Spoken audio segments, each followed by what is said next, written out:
আসসালামু আলাইকুম লিসেনার্স এবং রাসেল ভাই, সর্বপ্রথম আমাদের ঈদুল আজহার শুভেচ্ছা। রাসেল ভাই, এই ঘটনাটির স্থানটা এটাও একটু সঙ্গত কারণে একটু মানে গোপন রাখতে হচ্ছে এই কারণে যে জায়গাটি আসলে মানে একটু রিনাউন্ড একটা জায়গা, তো মানে আশেপাশে জায়গাটা রিনাউন্ড, এই জন্য এই বিষয়টা একটু সঙ্গত কারণে আমি বলতে চাচ্ছি না এখানে। রাসেল ভাই, এই ঘটনাটির সময়কাল 2000 সালের ঘটনা, এটা মানে 2000 সাল যেভাবে আমি শুনেছি আর কি। তো ঘটনাটি একটা পুকুর কেন্দ্রিক ঘটনা আমাদের বাংলাদেশের বিভাগীয় শহর একটা আছে আর কি, মানে খুব রিনাউন্ড বিভাগীয় শহর, আমি জাস্ট নামটা বললে বুঝতে পারবেন কিন্তু নামটা বলতে চাচ্ছি না। তো বিভাগীয় শহরেই পাশেই বেশ বড় একটা পুকুরটা ছিল হলো উত্তর দক্ষিণ বরাবর, মানে পুকুরটা। তো এই পুকুরের দক্ষিণ পাশটাতে বেশ একটু ঘন মানে জংলা ছিল। তো দেখা যাচ্ছে যে মানুষ পারতপক্ষে পুকুরের ওই জংলা সাইডে যেত না, এমনি ভূতের ভয়টাই না, এমনিতে ওখানে ভয় পেত, ওখানে সাপ বিচ্ছু এগুলো থাকতে পারে, এই জন্য মানুষ আসলে ওই সাইডটাতে যেত না।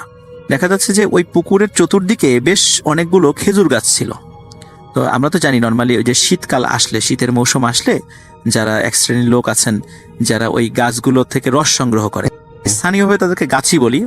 তো একজন গাছি উনি ওই রেগুলার প্রতি বছরই ওই সময়টাতে এসে ওই গাছগুলো থেকে রস সংগ্রহ করতেন। তো যেহেতু পুকুরের ওই পাশে মানে বেশ অনেক জায়গা ফাঁকা পড়েছিল, তো ওই গাছই আবার ছিল হলো গৃহহীন, মানে উনি তখন ওই জায়গার মালিকদেরকে বলেন, মানে ওই পুকুর এবং ওই সংলগ্ন জায়গার মালিকদেরকে বলেন যে এখানে আমি একটা বাসা, মানে একটা ঘর, ছোটখাটো ঘর তৈরি করে থাকতে চাই পরিবার নিয়ে।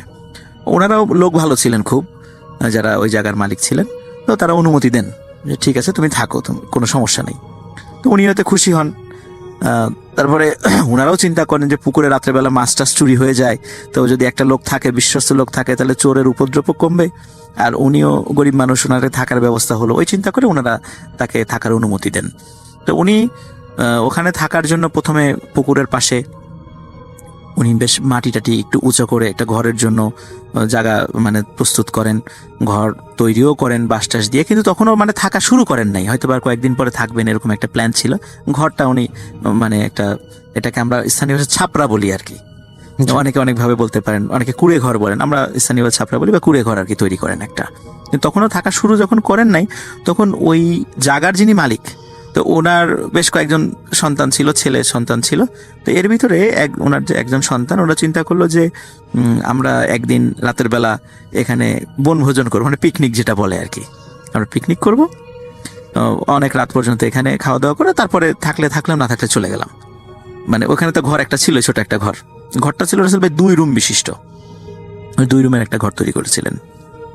তো ওনারা সারা রাত মোটামুটি নিজেরাই রান্না বাড়া করে খাওয়া দাওয়া করে, তখন রাত ধরেন যে 2টো কি 3টা বেজেছে, তখন ওনারা আর সবার বাড়িতে ফিরে যান, সবার বাসা তো কাছেই, সবাই ওনার বাড়িতে ফিরে যান।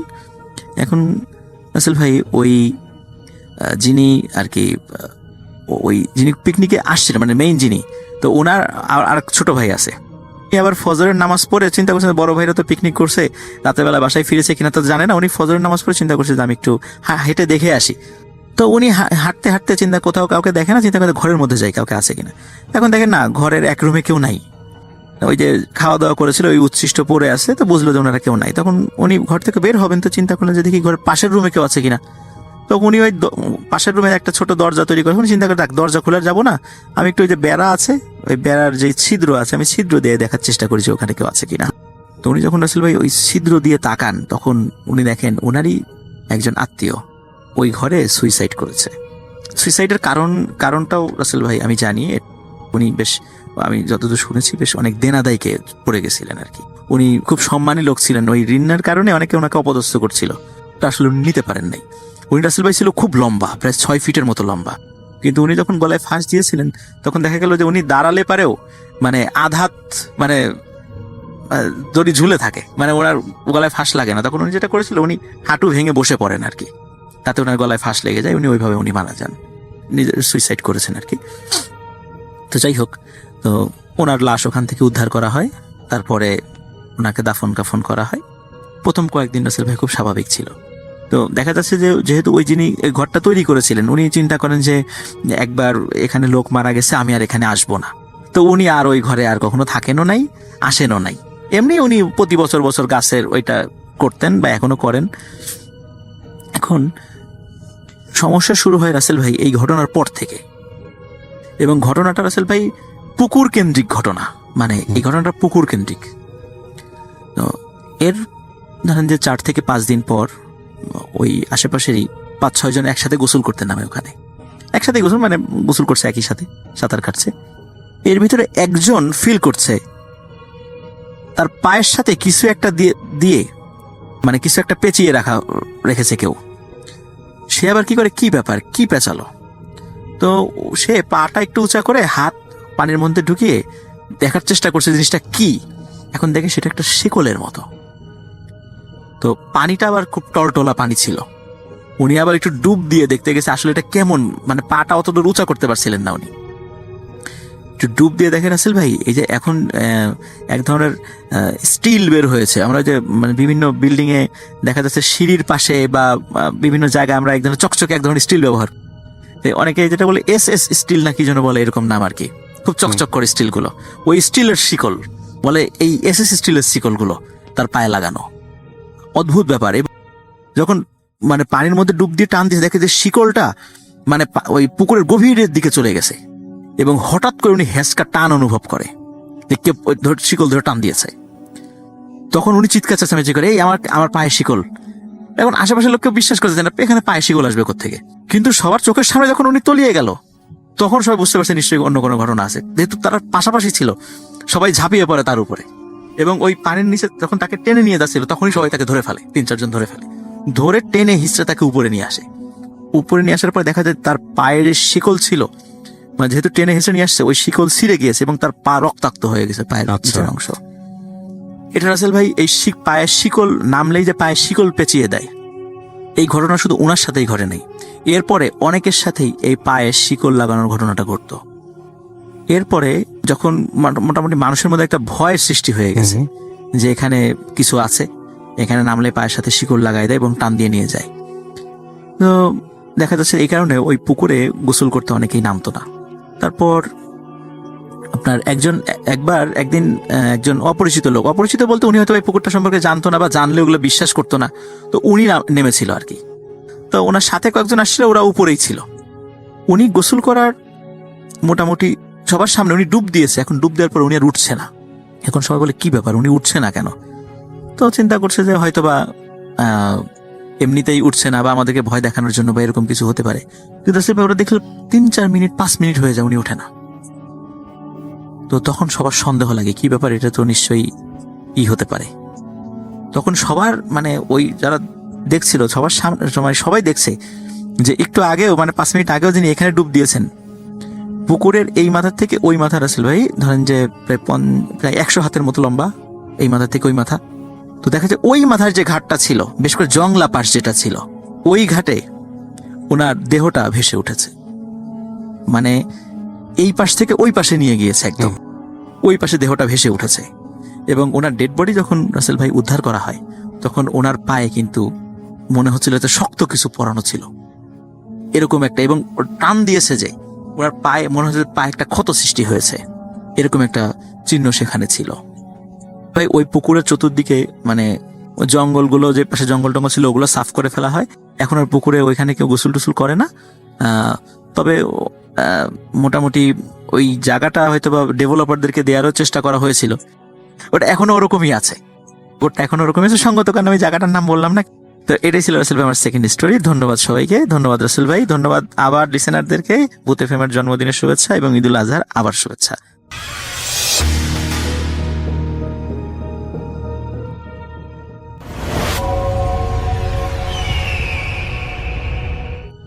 আসসালামু আলাইকুম, আপনাদের সবাইকে সাদর আমন্ত্রণ জানাচ্ছি। আমি আহমেদ বাবু।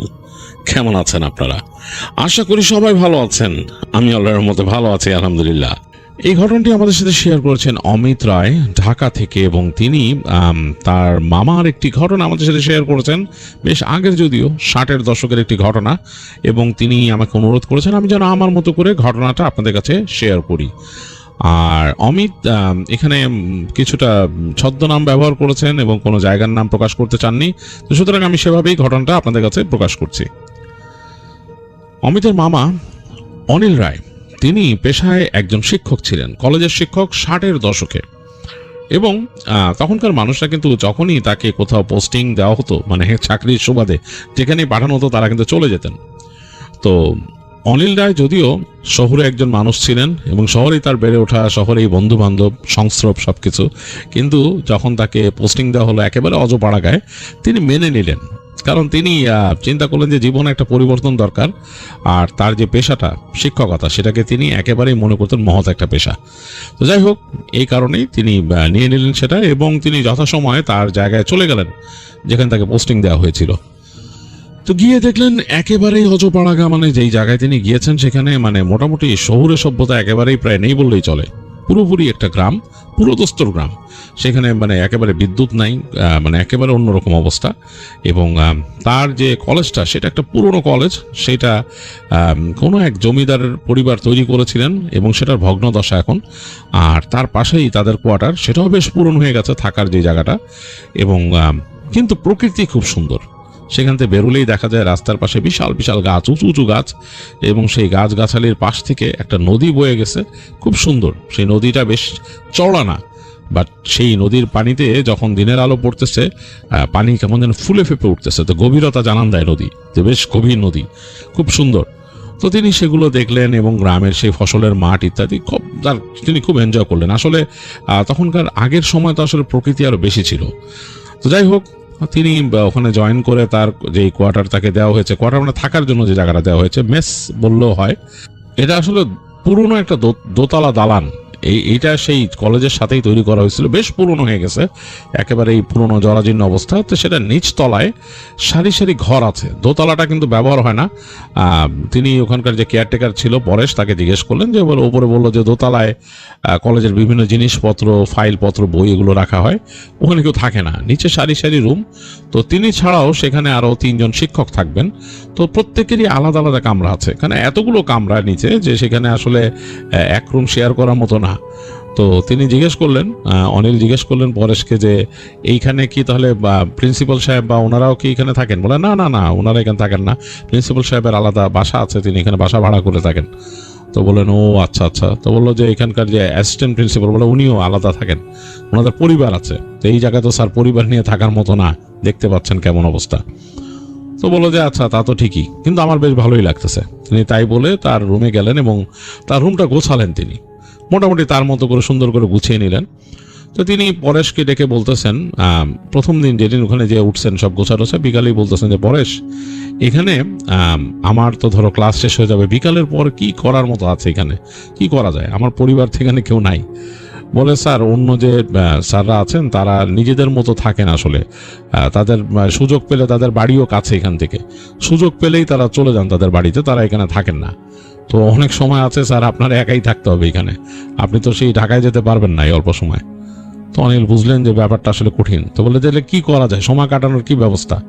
বলে, একটা আছে স্যার, আপনি বাজারে যেতে পারেন, বাজারে গিয়ে ওখানে চা খাবেন, মিষ্টি খাবেন, সন্দেশ খাবেন, আর ঘোরাঘুরি করবেন, আর এই গ্রামের পথে হাঁটবেন, আর এই তো, আর তেমন কিছু নাই। আমাদের এখানে আরেক স্যার ছিলেন, তিনি সেখানে মাঝে মাঝে মাছ ধরতেন, বাট আমার সেটা পছন্দ না মাছ ধরাটা। তো অনিল সাহেব একটু অবাক হলেন, তিনি বললেন যে মাছ ধরা তোমার পছন্দ না কেন? এটা খুব আশ্চর্য ব্যাপার তো, কেন তুমি মাছ ধরা পছন্দ করো না? তুমি যেভাবে বললে মুখ টুক বাকিয়ে, যে মনে হচ্ছে যে মাছ ধরাটা অপরাধ। তখন পরেশ বলতেছে যে না স্যার, সেটা এরকম কিছু না, আসলে ব্যাপারটা হচ্ছে কি, মানে আমার পছন্দ না সেটা না, ব্যাপারটা হচ্ছে উনি যে মাছ ধরতে যেতেন, ওনার কিন্তু সমস্যা হয়েছিল মাছ ধরতে গিয়ে। তো তখন অনিল সাহেব বললেন যে কি সমস্যা? বলে, স্যার এই নদী অনেক পুরনো, এই যে দেখছেন জমিদার বাড়ি, এই জমিদার বাড়িটা কিন্তু অনেক অভিশপ্ত বাড়ি, ওখানে কেউ এখন আর থাকে না। আপনি গেলে দেখবেন, হেঁটে যদি যান দেখবেন জমিদার বাড়ির পেছনে বেশ খোলা একটা জায়গা আছে। হ্যাঁ, ওইটাকে তারা বলতো জমিদারের মানে নিজস্ব শ্মশান, কিন্তু আসলে জমিদার কিন্তু ওইখানে স্বাভাবিক কোনো শবদাহ করতো না। তো অনিল সাহেব খুব আগ্রহী হয়ে গেলেন, তিনি খুব অ্যাডভেঞ্চার প্রিয়, রোমাঞ্চ প্রিয় মানুষ। তিনি বলতেন, তাহলে কি করতো জমিদার, মানে সাধারণ কোনো শবদাহ করতো না মানে? বলে, তিনি ওই নদীর পাড়ে তার একটা জায়গা ছিল, সেখানে তিনি মুন্ডু বিসর্জন দিতেন। বলে, মুন্ডু বিসর্জন দিতেন মানে? মানে ওই নদীতে বিশ্বাস করা হয় যে ওখানে নদীর ভেতরে এখানে অপদেবতা আছে, তো তিনি সেই অপদেবতার পুজো করতেন। তিনি সেখানে মুন্ডু বিসর্জন দিতেন আর শরীর দাহ করতেন এই পাশে। তো শোনার পর অনিলের এমন কেমন গা কাটা দিয়ে উঠলো, কিন্তু তিনি মানে জিনিসটাকে ভৌতিকভাবে নিলেন না। তিনি চিন্তা করলেন যে তিনি বিভিন্ন জমিদারের ক্লেদাক্ত ইতিহাস জানেন, যে তারা মানে বিভিন্ন রকমের অপচর্চা করত। তো সেটা তিনি অবগত, তিনি ঢাকার ছেলে, তো তিনি জানেন যে এগুলো করতো। তো সুতরাং সেটাকে তিনি ওভাবে না নিয়ে তিনি বুঝলেন যে এখানে জমিদার যে ছিলেন তিনি কোনো রকমের ব্ল্যাক আর্ট চর্চা করতেন। তো এটা তিনি বুঝলেন। বলে তিনি জিজ্ঞেস করলেন পরেশকে যে তারপর, বলে যে এই তো এগুলো করতেন এবং এগুলোর ফলে ওই জায়গায় একটা মানে মানে বাজে ব্যাপার তৈরি হয়েছে। আমি স্যার বলতে চাই না আমি এখানে থাকি, আমার পরিবার আছে, আমি একটু অস্বস্তি ফিল করি। বলে কেন, তুমি কি কিছু দেখেছো বা তোমার কোনো এক্সপিরিয়েন্স হয়েছে এরকম? তো অনিল সাহেব কিন্তু শুনতে যাচ্ছিলেন, তার ভেতরে একটু রোমাঞ্চ কাজ করছে, কারণ তিনি কিন্তু ঢাকার ছেলে। তিনি পুরনো ঢাকার অনেক জায়গায় গিয়েছেন যে জায়গাগুলো একটু ওরকম মানে হন্টেড। তো সুতরাং তিনি এই জায়গা সম্পর্কে আগ্রহী হয়ে উঠলেন। তিনি বুঝতে পারলেন যে তার একটা সাবজেক্ট তিনি পেয়েছেন। তো তিনি জিজ্ঞেস করলেন যে কেন, তুমি কি কিছু দেখেছো? বলে যে না স্যার, আমি কিছু দেখি নাই, বাট যিনি মাছ ধরতেন যে স্যার ছিলেন তিনি ওখানে কিছু একটা দেখেছিলেন এবং তিনি কেমন যেন একটু অন্যরকম হয়ে গেছিলেন। তিনি স্বাভাবিক ছিলেন না, সুস্থ ছিলেন না। পরবর্তীতে তিনি কিন্তু চাকরি এখান থেকে ইস্তফা দিয়ে চলে যান, তিনি এখানে আর কাজ করেন নাই। তো তিনি বলেন যে ওনার ফাইল কোথায় পাবো, ওনার সম্বন্ধে জানতে পাবো কিভাবে? বলে আপনি প্রিন্সিপাল স্যারকে জিজ্ঞেস করলে উনি বলবে আপনাকে ওনার ইতিহাস। তো বলেন আচ্ছা ঠিক আছে পরেশ, ঠিক আছে আমি দেখি কিভাবে কি সময় কাটানো যায়, বাট আমিও মাছ ধরতে চাই। তো এই কথা শুনে মনে হয় পরেশ চরম বিরক্ত হলো। তো বললো যে আমি মাছ ধরতে চাই এবং তুমি আমাকে ব্যবস্থা করে দিবা কিভাবে কি। তো পরেশ তখন একেবারে মানে ব্যাকুল কণ্ঠে তাকে বললো যে অনিল সাহেবকে যে স্যার আর যাই করেন আপনি কাইন্ডলি ওই জমিদার বাড়ির কাছাকাছি কোথাও যেন না মাছ ধরতে। যা ধরবেন যদি ধরতে ইচ্ছা করে দিনের বেলা ধরেন। আপনি এই যে এখানে কাছে আছে যে ঘাট আপনাকে আমি দেখাই দিব, এবং নদীর ঘাট মানে কি, নদীর ওইখানে একটা একটু নিচু জায়গা আছে, ওখান ধরে ধরেন। দিনের বেলা ধরেন যখন মানুষ আশেপাশে থাকে, ওখানে পশু পাখি বেঁধে রাখে মানুষ, ওই সময় ধরেন। আর স্যার রাতে যেন না। অথবা এখানে দিঘি আছে, পুকুর আছে, মানুষের এখানে আপনি পারবেন, তাদের সাথে পারমিশন নিয়ে আপনি মাছ ধরতে পারবেন, অসুবিধা নেই। তো একটু অবাক হলেন অনিল সাহেব, বললেন যে এটা কেমন কথা, তুমি আমাকে আমার স্বাধীনতায় বাধা দিচ্ছ, এটা তো ঠিক না। আমি নদীর যে কোনো জায়গায় আমি বসবো, আমি রাতের বেলা বসবো, অসুবিধা কি? রাতে মাছ ধরা মজাই আলাদা, আমরা ঢাকায় রাতে মাছ ধরি। তো তিনি বললেন যে না না স্যার, এটা করেন না, আপনাকে আমার অনুরোধ। আপনি আর যদি আপনি রাতে মাছ ধরতে যান, আপনি কখনো আমাকে সহযোগী হিসাবে পাবেন না। তো অনিল একটু হাসলো, এসে বললো আমার সহযোগের দরকার নাই, তুমি আমাকে শুধু জিনিসপত্র প্রোভাইড করো, আমার যা যা লাগে। যাই হোক আমি ছিপ টিপ সব আনাই নিব ঢাকার থেকে, আমি ব্যবস্থা করতেছি। তো এই বলে তিনি পরেশকে বিদায় দিলেন এবং তিনি রাতের বেলা দেখলেন যে আসলেই তিনি যদি এই মাছ ধরা বা এই অ্যাডভেঞ্চার নিয়ে চিন্তা না করেন বা এই রহস্য নিয়ে চিন্তা না করেন, তার আসলে তেমন করার মতো তেমন কিছু নাই এখানে। এই জায়গাটা নিতান্তই একেবারে রাতের বেলা একদম ঘুমায় যায়। তিনি খেয়াল করে দেখলেন যখন একেবারে সন্ধ্যা 7টা বাজে, তখনই একদম ঝিঝি পোকা ডাকতেছে, বিশাল একটা মানে নিঃসঙ্গতা, এরকম একটা অবস্থা। তিনি 7টা-8টার দিকে তার ঘর থেকে বেরোলেন, তখন দেখলেন যে অন্য ঘরে যে শিক্ষকরা ছিল ঘুমায় গেছে, তারা কেউই নাই। তিনি একা একা বের হয়ে বারান্দা দিয়ে হাঁটলেন, কারণ তিনি যেহেতু শহরে মানুষ, তার রাত জাগা অভ্যাস। তিনি হেঁটে হেঁটে বেড়ালেন, পুরো তাদের ওই বিল্ডিংটা ঘুরলেন, হেঁটে হেঁটে কলেজের মাঠে গেলেন, কলেজ বিল্ডিংয়ে গেলেন।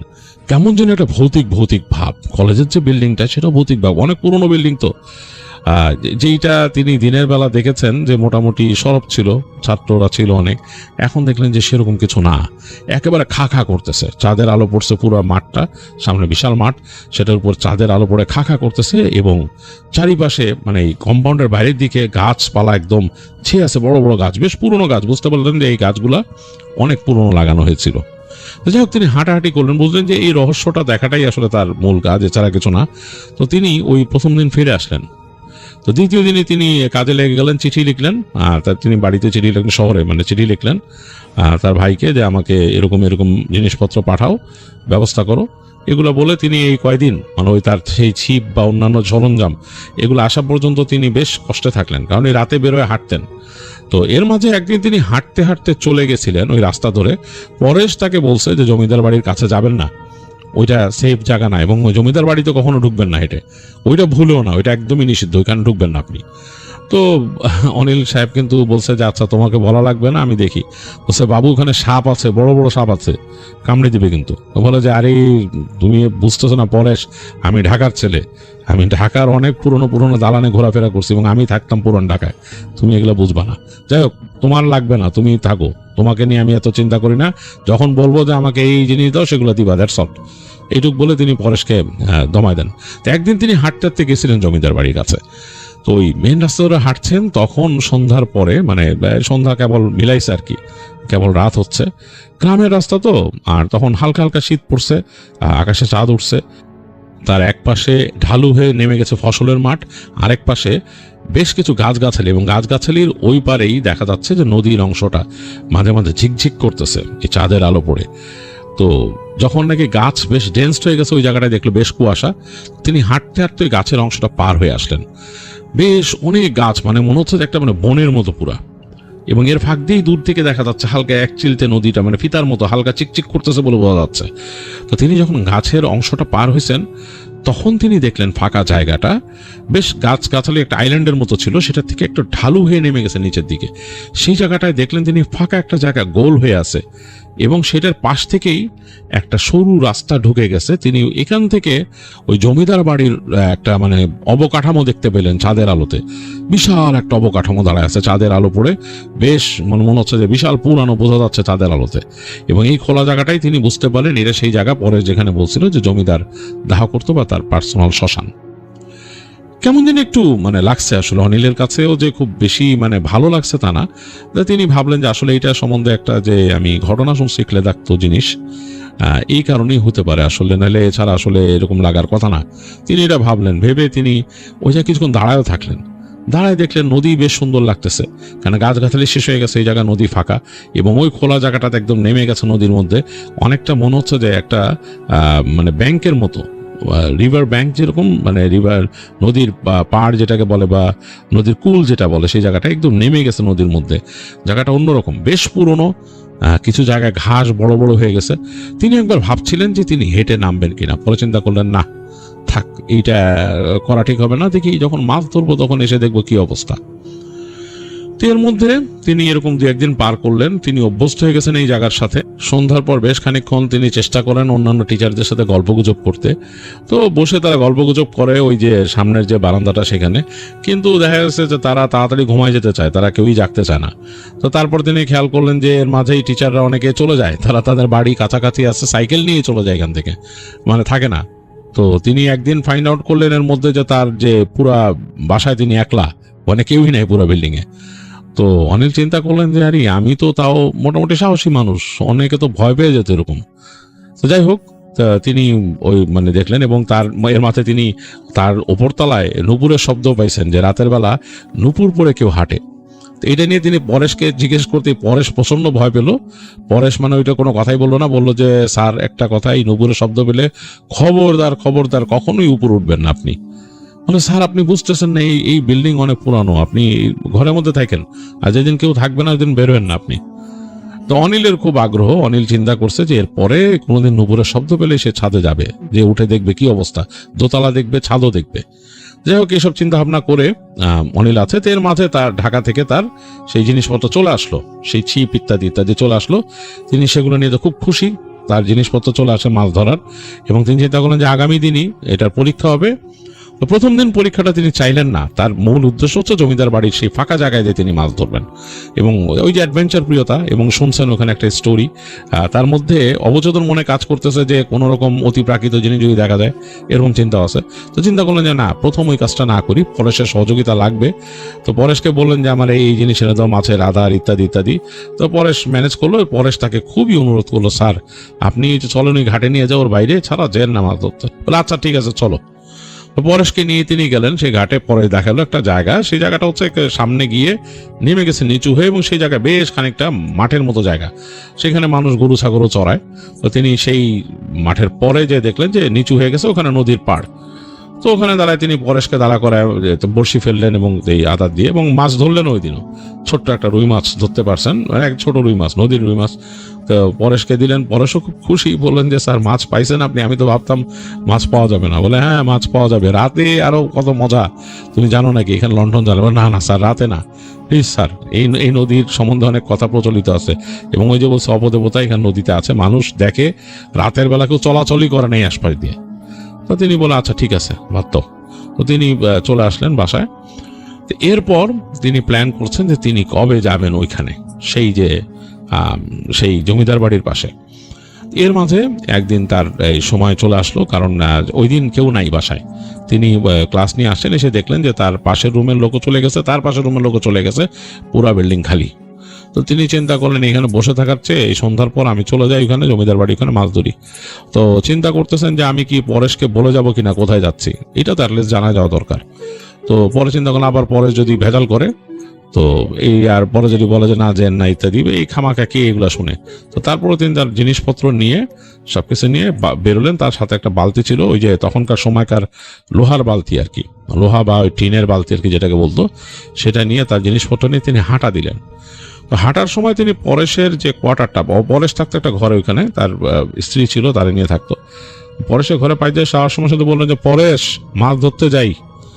ভেতর থেকে বললো যে স্যার এই রাতের বেলা? বলে হ্যাঁ, এত কথা বলো না, আমি আসবো না পরে, বলে তিনি হেঁটে চলে গেলেন। তো হেঁটে বেরোচ্ছেন রাস্তায়, হেঁটে তিনি রাস্তায় বেরোই তিনি হাঁটা ধরলেন সেই জমিদার বাড়ির দিকে। হেঁটে যাচ্ছেন, আজকে ঠান্ডাটা মনে একটু বেশি পড়ছে, গায়ে কাটা লাগতেছে, একটু পাঞ্জাবি পরছেন, চাদর পরছেন, এই অবস্থায় তার গায়ে একটু কাটা দিচ্ছে আর জিনিসপত্র নিয়ে, আর মনে মনে একটু ভয় কাজ করতেছে। তিনি কিন্তু সাথে হ্যারিকেন নিছেন, তার সাথে ফ্ল্যাশ লাইট আছে, এবং তার মনের মধ্যে একটু ভয় কাজ করতেছে, কারণ ওই যে পরেশ ভয় দেখাইছে আর ওই ঘটনাগুলো মনে পড়তেছে যা বলছেন ওই জমিদার বাড়ি সম্পর্কে।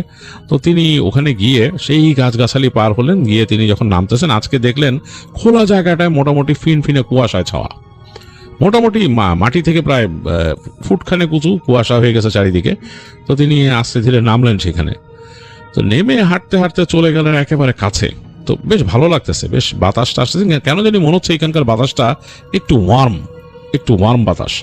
তো তার কাছে বেশ মানে মজাই লাগলো যে এই রাস্তার উপর দিকে ঠান্ডা, এখানে এত নরম ওয়ার্ম কেন, নদীর কাছাকাছি। তো তখন ভাবলেন হয়তো নদীর যে পানি যেটা ছিল সেটা হয়তো একটু ওয়ার্ম হয়ে আছে, মেবি এই কারণে। তো যাই হোক, তিনি গিয়ে সেখানে একটা জায়গায় বসলেন, বসে তিনি হারিকেনটা বের করলেন, বালতি থেকে হারিকেনটা জ্বালালেন। তো হারিকেনের আলোতে মোটামুটি একটা গোল একটা আলোকিত একটা অংশ আলো হয়ে গেল। বেশ লাগতেছে, তার কাছে মনে হচ্ছে যে তিনি ওই সময় যে ঢাকাতে যখন যেতেন তখন ধানমন্ডি লেকে মাছ ধরতেন, সেই পরিবেশটা মনে পড়তেছে যে মানে সেরকম, কিন্তু এটা তো আরো অনেক ন্যাচারাল, অনেক জোস। এবং তাকায় দেখতেছেন দূরে জমিদার বাড়ির অবকাঠামোটা, চাঁদের আলো তো অন্যরকম লাগতেছে। তাহলে যে এই ফিল যদি তার বন্ধু আছে ঢাকায় লিটন নিয়ে যদি তিনি পাইতেন তাহলে তার কাছে আরো অন্যরকম লাগতো। তিনি চিন্তা করলেন যে নিয়ে আসতে হবে, তার দুইটা বন্ধু আছে লিটন রফিক, ওদেরকে নিয়ে আসলে আরো মজা হইতো। তাহলে চিন্তা করছে নিয়ে আসবো, হয়তো রুমের তো কমতি নাই, আসুক ছুটির দিন বেড়ায় যাক আজকে আমি শুরু করি। তো তিনি সেইভাবে তার বড়শিতে আদার দিয়ে তিনি ফেললেন পানিতে। তো বসে আছেন, ফটনা নড়ে না, বসে আছে অনেকক্ষণ, বসে আছেন তিনি বেশ অনেকক্ষণ, এবং তার মানে হাত পা খিল লেগে গেছে, আর চাদরটা আরো ভালো মতো জড়াই নিচ্ছেন, মাঝে মাঝে বাতাস আসতেছে, বেশ ঠান্ডা লাগতেছে, কেঁপে পড়তেছেন। তো তার থেকে প্রায় ফুট 3 দূরে তিনি দেখতেছেন মাটির ঢিবির মতো উঁচা আর কি জায়গাটা, এবং বেশ খাড়া। তো চিন্তা করলেন যে ওইটার পাশে গেলে বাতাসটা লাগবে না, আর মোটামুটি তিনি হেলান দিয়েও বসতে পারবেন। এই চিন্তা করে তিনি বড়শিটা নিয়ে বালতিটা নিয়ে হেঁটে ওই মাটির ঢিবির কাছে গেলেন, গিয়ে বালতিটা পাশে রেখে দেখলেন যে ওই যে মাটির ঢিবি যেটা বেশ শুকনা, ভিজা কিছু না। তো ওটাতে হেলান দিয়ে দেখলেন ওরকম ঠান্ডাও না যে গায়ে ঠান্ডা লেগে গেছে, সেরকম কিছু না। তো বসে বেশ ভালো করে মুখটা শাল দিয়ে আটকে তিনি তার বড়শি হাতে ধরে আছেন, আর তিনি বসে বসে ধূমপান করতেছেন। তো বেশ খানিকক্ষণ হয়ে গেছে তার ধূমপান শেষ, তারপরও মাছ আর লাগে না। তো তিনি ভাবতেছেন যে আমাকে উঠে যেতে হবে এখান থেকে, এইটা মনে হয় মানে লস একটা হলো, যে এখানে খামাকে এসে সময় লস করা হলো। এর থেকে মনে হয় যে যেখানে ফরেস্ট দেখাইছিল ওখানে এতক্ষণে মাছ পেয়ে যেতাম, আর কোনো অ্যাডভেঞ্চারের কি হলো, জাস্ট দেখলাম, ভালো লাগলো এটাই। তো এই চিন্তা করতে করতে তার জানি হঠাৎ কেন জানি ঝিমুনি লেগে গেছে বাতাসে, এই ঠান্ডা বাতাসে ঝিমুনি লেগে গেছে, এবং তিনি নিজের অজান্তে কখন যে ওখানে ঘুমায় গেছেন সেটা তিনি বুঝতে পারেন নাই। হঠাৎ তার ঘুম ভাঙছে।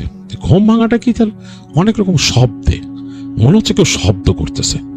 শব্দটা হচ্ছে একটা বিজাতীয় মন্ত্র টাইপের তার কানে আসতেছে, খুব টেনে টেনে কেউ মন্ত্র পড়তেছে। তো তিনি মানে উঠে জাস্ট চোখটা খুললেন, চোখটা মেলে দেখতেছেন তার চোখ লেগে যাচ্ছে আঠার মতো, মানে চোখে মানে এত ঘুম লাগতেছে, ঠান্ডা বাতাসটা বেশ প্রভাব ফেলতেছে। তাকায় দেখতেছেন যে তার যে বড়শিটার সামনেই পড়ে আছে, তার মানে হাত থেকে পড়ে সামনে গেছে। দ্যাটস মিন কোনো মাছ ওইখানে এখনো খায় নাই বা টানও দেয়নি তার এখানে। খুবই অবাক কাণ্ড। তিনি কতক্ষণ ঘুমাইছে তিনি বুঝতে পারলেন। তিনি হাতের ঘড়ির দিকে তাকালেন, তখনকার সময় সেই তার ওই ঘড়ি ছিল সেগুলো কোয়ার্টস। তো তাকায় দেখতেছে যে কোয়ার্টস থেমে গেছে, মানে চলতেছে না, মানে ঘড়ির কাঁটা আটকায় গেছে। অবাক হয়ে গেলেন যে সে কোয়ার্টসের মধ্যে রাত 1টা বাজে, 1টার সময় আটকেছে। দ্যাটস মিন উনি এখানে বসছিলেন, তিনি মনে হয় 8:30 দিকে এরকম সময়, 1টা, তার মানে উনি অনেকক্ষণ ঘুমাইছেন এখানে। খুব অবাক কাণ্ড। এবং এই মন্ত্র পড়তেছে কারা?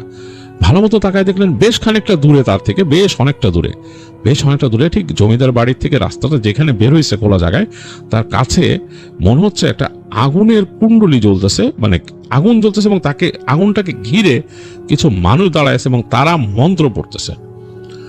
একজন পড়তেছে, আবার শেষের দিকে সমস্বরে সবাই পড়ে উঠতেছে। এবং তিনি কিছু বুঝলেন না, তিনি কিন্তু এগুলো জানতেন, তিনি মোটামুটি তার যেই সংস্কৃত বা যা আছে তার জানা মোটামুটি ভালোই, অনিল ভালোই জানেন সেগুলো, এবং ধর্মীয় তাদের যে গ্রন্থ আছে সেটাও তিনি ভালোই পড়েছেন, এবং তিনি মোটামুটি সে সম্বন্ধে ভালো জ্ঞান আছে অনিলের। কিন্তু তিনি এই মন্ত্র বুঝতে পারছেন না কি মন্ত্র পড়তেছে, এবং খুব অস্পষ্টভাবে, এবং অনেকে পড়তেছে, এবং তিনি সবার পেছন দিকটা দেখতেছেন।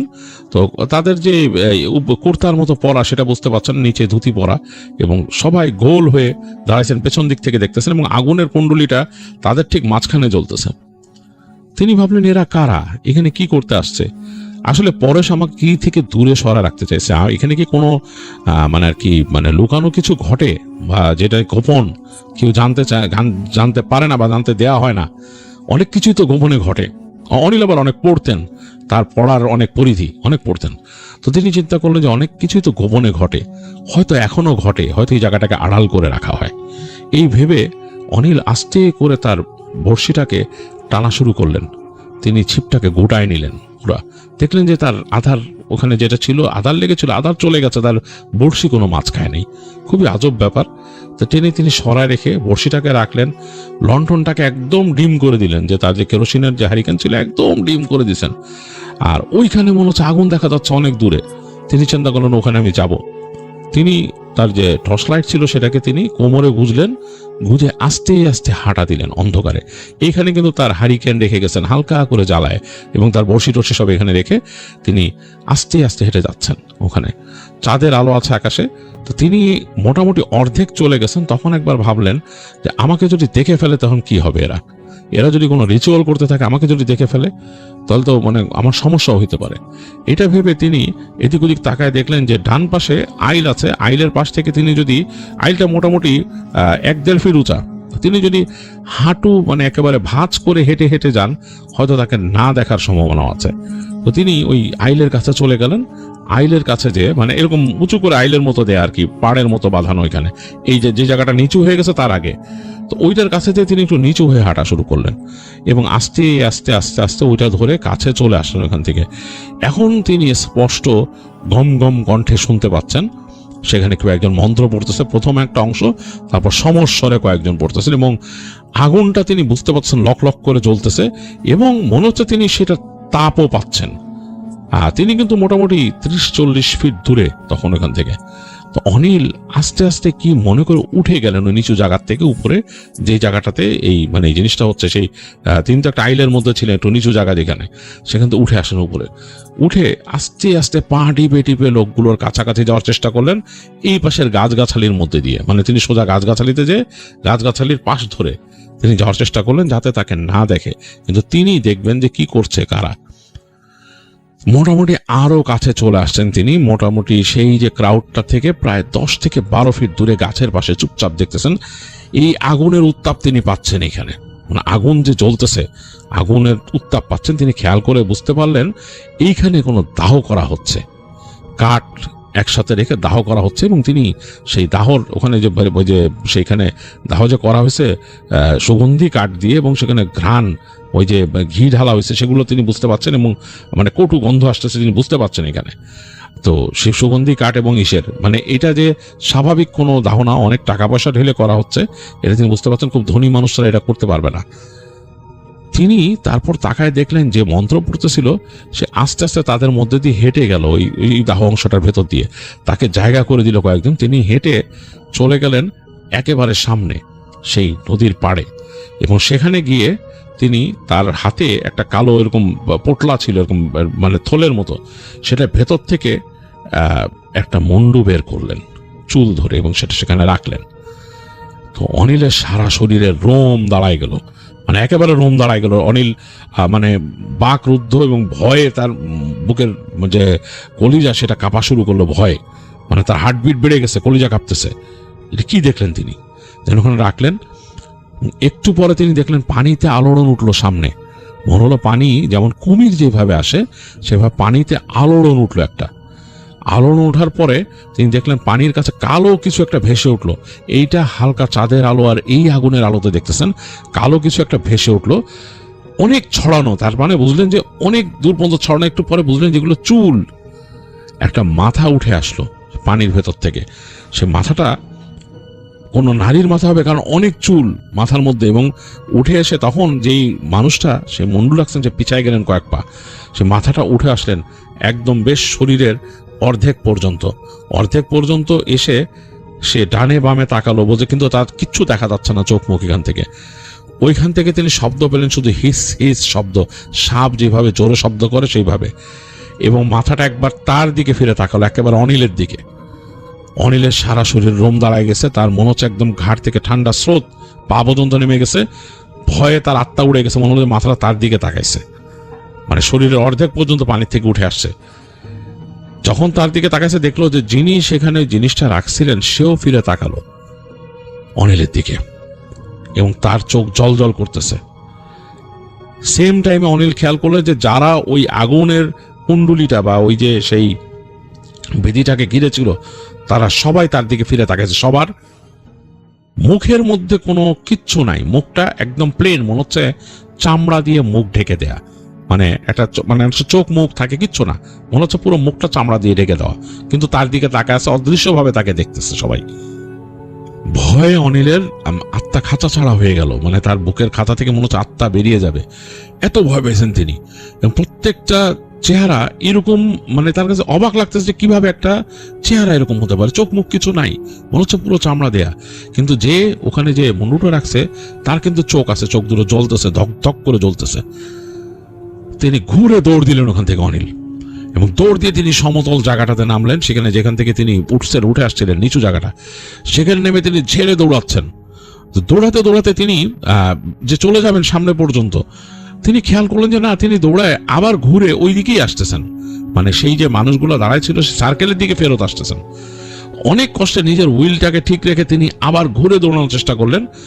তাকে কুয়াশা ঢেকে ফেললো, দেখলেন যে একরাশ কুয়াশাতে ঢেকে ফেললো তাকে, এবং তিনি ঘুরে ঘুরে আবার ওই জায়গায় আসতেছেন।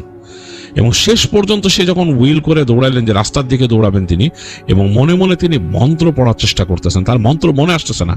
তিনি অনেক চেষ্টা করতেছেন, তাদের একটা মন্ত্র হচ্ছে গায়ত্রী মন্ত্র, সেটা পড়ার, বাট তার মনে আসতেছে না, অথচ তিনি কিন্তু জানেন সেটা। এক পর্যায়ে তিনি দৌড়ায় এসে দেখলেন যে তিনি সেই মানুষগুলো যে দাঁড়ায় আছে তাদের একদম সামনে এসে পড়ছেন দৌড়ায়, মানে তিনি উঠতে তো পারেনি রাস্তায়, একদম তাদের সামনে, তার থেকে প্রায় 8-10 ফিট দূরে সেই মানুষগুলো তাকায় আছে, এবং তাদের চোখ মুখ কিছু নাই, চামড়ার মতো। তিনি সেখানে দাঁড়ায়, ঠিক সেই মুহূর্তে তার মন্ত্র মনে পড়লো, তিনি মন্ত্র পড়তে পড়তে জ্ঞান হারাইলেন।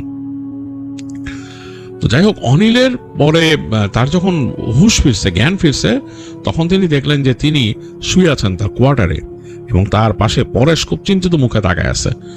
পরেশ বলল যে স্যার আপনি ঠিক আছেন? তো তিনি বলেন যে হ্যাঁ ঠিক আছে। পরেশ তুমি আমাকে কিভাবে পাইছো? তার প্রশ্ন হচ্ছে এটা।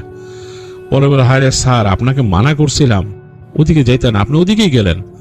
তো বলতেছে অনিল যে কেন, কি হয়েছে? বলে যে আপনার কি হয়েছে, আপনি বেহুশ হয়েছেন কিভাবে? তখন অনিল চুপ করে থেকে একটু পরে বলল যে সে যাদা দেখছে, পরেশকে বলল। তো পরেশ তখন বলল যে স্যার ওইখানে আপনাকে আমি বলছি যে ওখানে জমিদার বাড়িটা খুবই অভিশপ্ত, এবং ওইখানে অনেক বাজে চর্চা হইতো, মানুষজন ওখানে এড়ায় চলে, মানুষ ওখানে যায় না, এবং ওই জমিদারকে মানুষ ঘৃণা করে। যদি সুযোগ থাকতো তাহলে ওই জমিদার বাড়ি ভেঙে ফেলতো মানুষ। ওইখানে মানুষ এখনো উল্টাপাল্টা জিনিস দেখে, এবং ওই যে আপনি যে বললেন রাতের বেলা আগুনের ওইটা এখনো মানুষ দেখে, কিন্তু ওগুলা কিন্তু কোনো মানুষ করতেছে না, ওইটা খারাপ কোনো জিনিস ওই জমিদার বাড়ির, যারা ওই জিনিসটার রিপিটেশন ওখানে ঘটাইতেছে। আপনাকে যে মাছ ধরতে যেতে মানা করছি ওইখানে, এই কারণেই মানা করছি স্যার। আপনি বিশ্বাস করেন আর না করেন, আমার তো কোনো নাই, এটাতে স্বার্থ নাই। আমি এখানে থাকি, বলে যে আপনাকে মানা করছি, যেমন এই বিল্ডিং অনেক পুরনো, এই বিল্ডিং এ কিন্তু নুপুরের শব্দ হয়, আপনি এই বিল্ডিংয়েও কিন্তু আপনাকে যেতে মানা করছি, আমার কেন জানি মনে হয় আপনি তাও যাবেন। তো অনিলের খুব অসুস্থ লাগতেছিল, তারপরে সে হাসলো, হেসে বলল যে হয়তো যাব। কিন্তু তোমাকে বিপদে ফেলবো না পরেশ, তুমি চিন্তা করো না। যাই হোক, পরেশ নাকি অনিলকে সেবা যত্ন করছিল, তারপর আস্তে ধীরে সে একটু সুস্থ ফিল করছে। তো অনিলের যেটা হয় এরপর থেকে, সে রাতের বেলা নাকি তাকে বোবায় ধরা শুরু করলো ব্যাপকভাবে।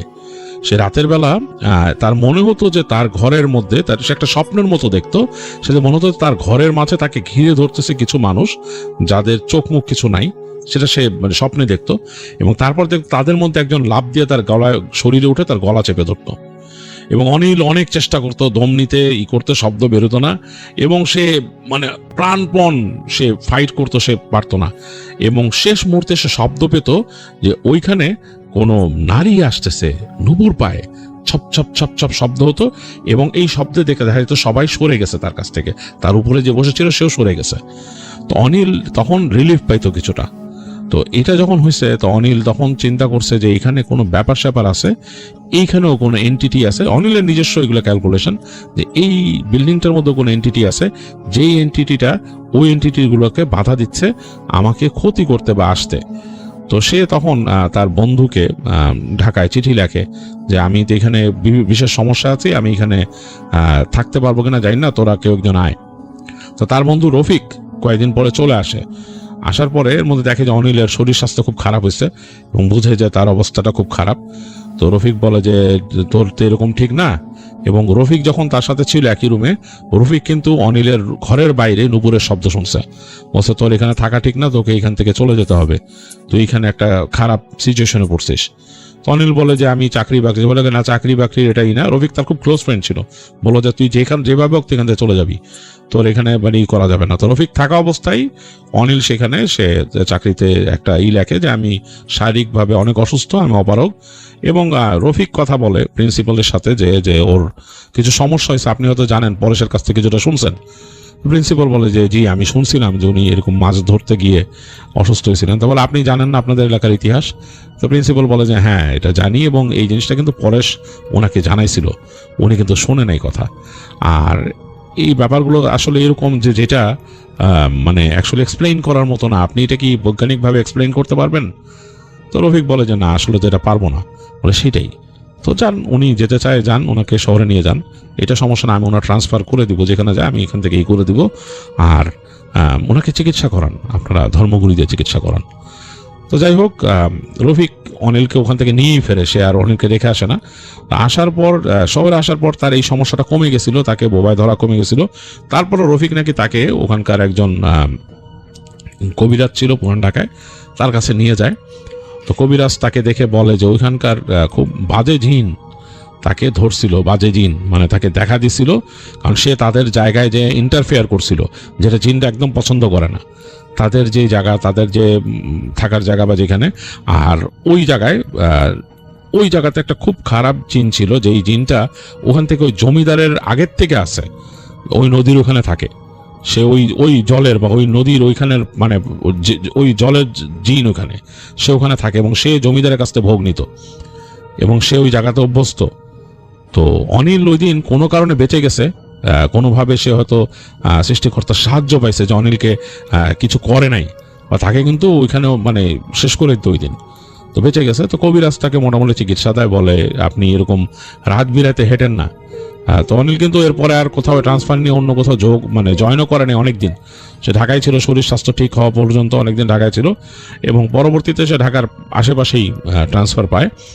তো যতদিন ঢাকায় ছিল সে রাতের বেলা চলাফেরা করতো না, কারণ তাদের যে ভাষা সেটাও নাকি ওই অলি গলি দিয়ে যেতে হয়, আশেপাশে অনেক পুরনো ভাষা আছে, অনেক স্টোরি আছে সেখানকার। তার ভাগ্নে অমিত সে বলছে যে ওখানে অনেক স্টোরি আছে এবং সে সময় সুযোগ করে পাঠাবে। তো যাই হোক, এই ছিল অমিতের মামা অনিলের ঘটনা।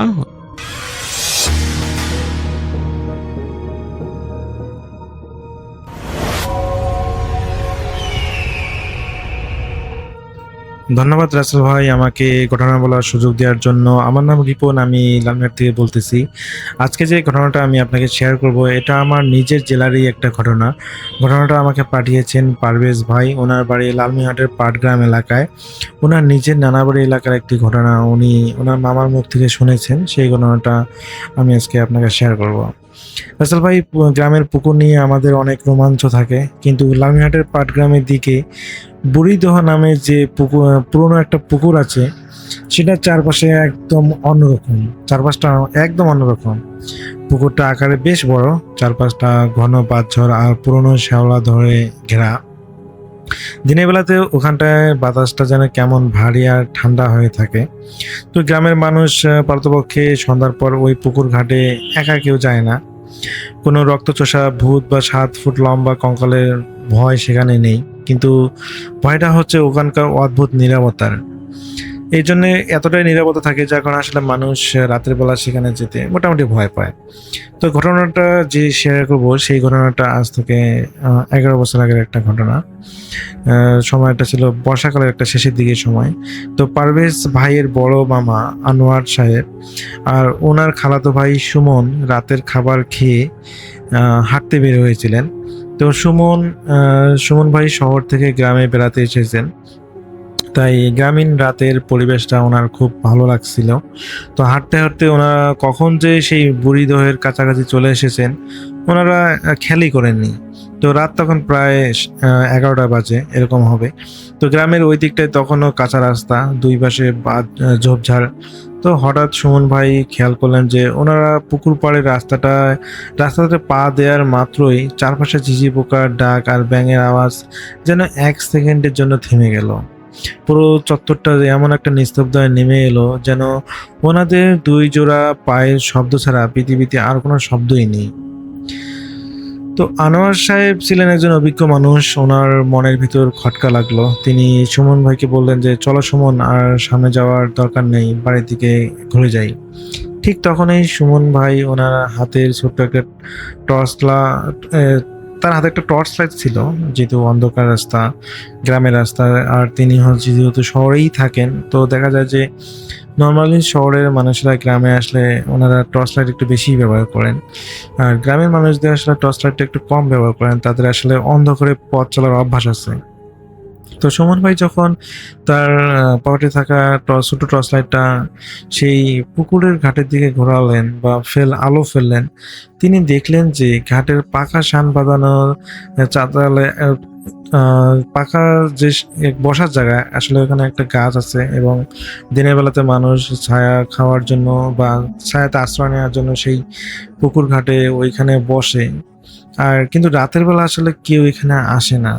তো তিনি দেখেন যে একটা যখন তিনি তার ওই ছোট টর্চ লাইটটা আলো ফেললেন, তিনি দেখলেন যে ওই পুকুর পাড়ে একটা মেয়ে অবয়বের মতো, এবং এই বিষয়টা তিনি আনোয়ার সাহেবকে বললেন। এবং আনোয়ার সাহেব ছিলেন খুবই বাস্তবসম্মত মানুষ। তিনি গ্রামের মানুষ হলেও রাত বিরাতে ঘোরাফেরা করলেও তিনি এই সমস্ত জিনিসগুলো আসলে বিশ্বাস করেন না। তিনি বললেন যে আরে সুমন, তো হয়তো তুমি এটা ভুল দেখেছো, চলো বাসার দিকে চলে যাই।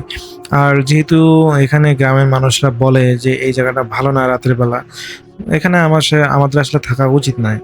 তো সুমন ভাই যেহেতু একটা হঠাৎ করে অবয়ব তিনি দেখেও ফেলেছেন, এবং তিনি বিশ্বাস করলেন যে হয়তোবা এই জায়গাটা ভালো না, কারণ তিনি এক পলকের জন্য সেই তার লাইট দিয়ে সেই অবয়বটাকে দেখলেন, নারী রূপী একটা মেয়ে অবয়ব, অথচ এখন তিনি কোথাও সেই মেয়েটাকে দেখতে পারতেছেন না। তো তিনি হলো আনোয়ার সাহেবের কথা মেনে নিয়ে তিনি হলো বাসার দিকে তারা চলে যায়।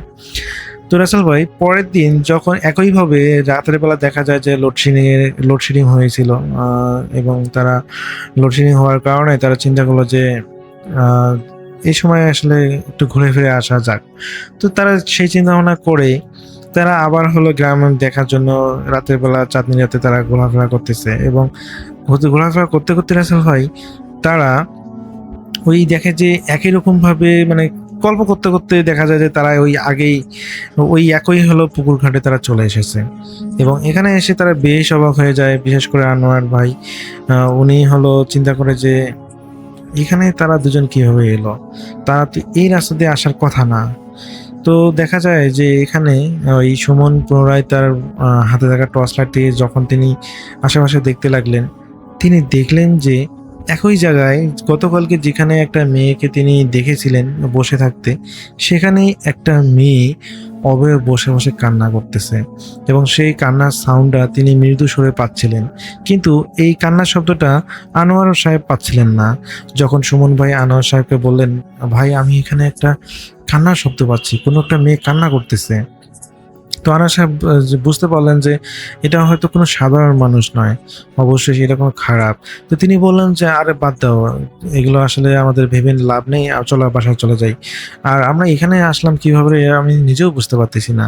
তো রাসেল ভাই, সেদিন হলো সুমন ভাই বলতেছে, না ভাই ওই মেয়েটা হয়তো কোনো বিপদে পড়েছে বা এটা অন্য কিছু হতে পারে, কিন্তু আনোয়ার সাহেব বারবার বলতেছে না আরে বাদ দাও এগুলো, চলো বাসায় চলে যাই। তো এক প্রকার আনোয়ার সাহেবের জোরাজুরির কারণে সুমন ভাই বাধ্য হয় তার সাথে চলে যেতে। তো পরবর্তীতে আনোয়ার ভাই এবং আনোয়ার সাহেব এবং হলো সুমন ভাই তারা বাসায় চলে যায় এবং সেদিনের মতো করে তাদের সাথে কোনো সমস্যা হয় না।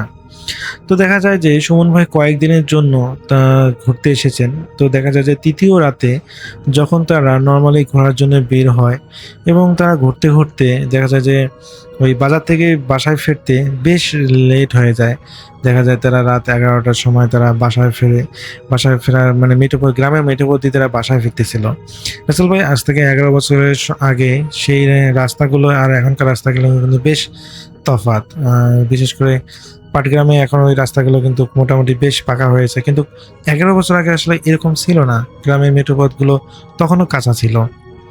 তো তারা যখন গ্রামের রাস্তা দিয়ে এসেছিল, তো ওই বাজার থেকে তাদের বাসার রাস্তা বাজার থেকে বাসায় যেতে হলে তাদেরকে দুইটা জিনিস পার হতে হয়।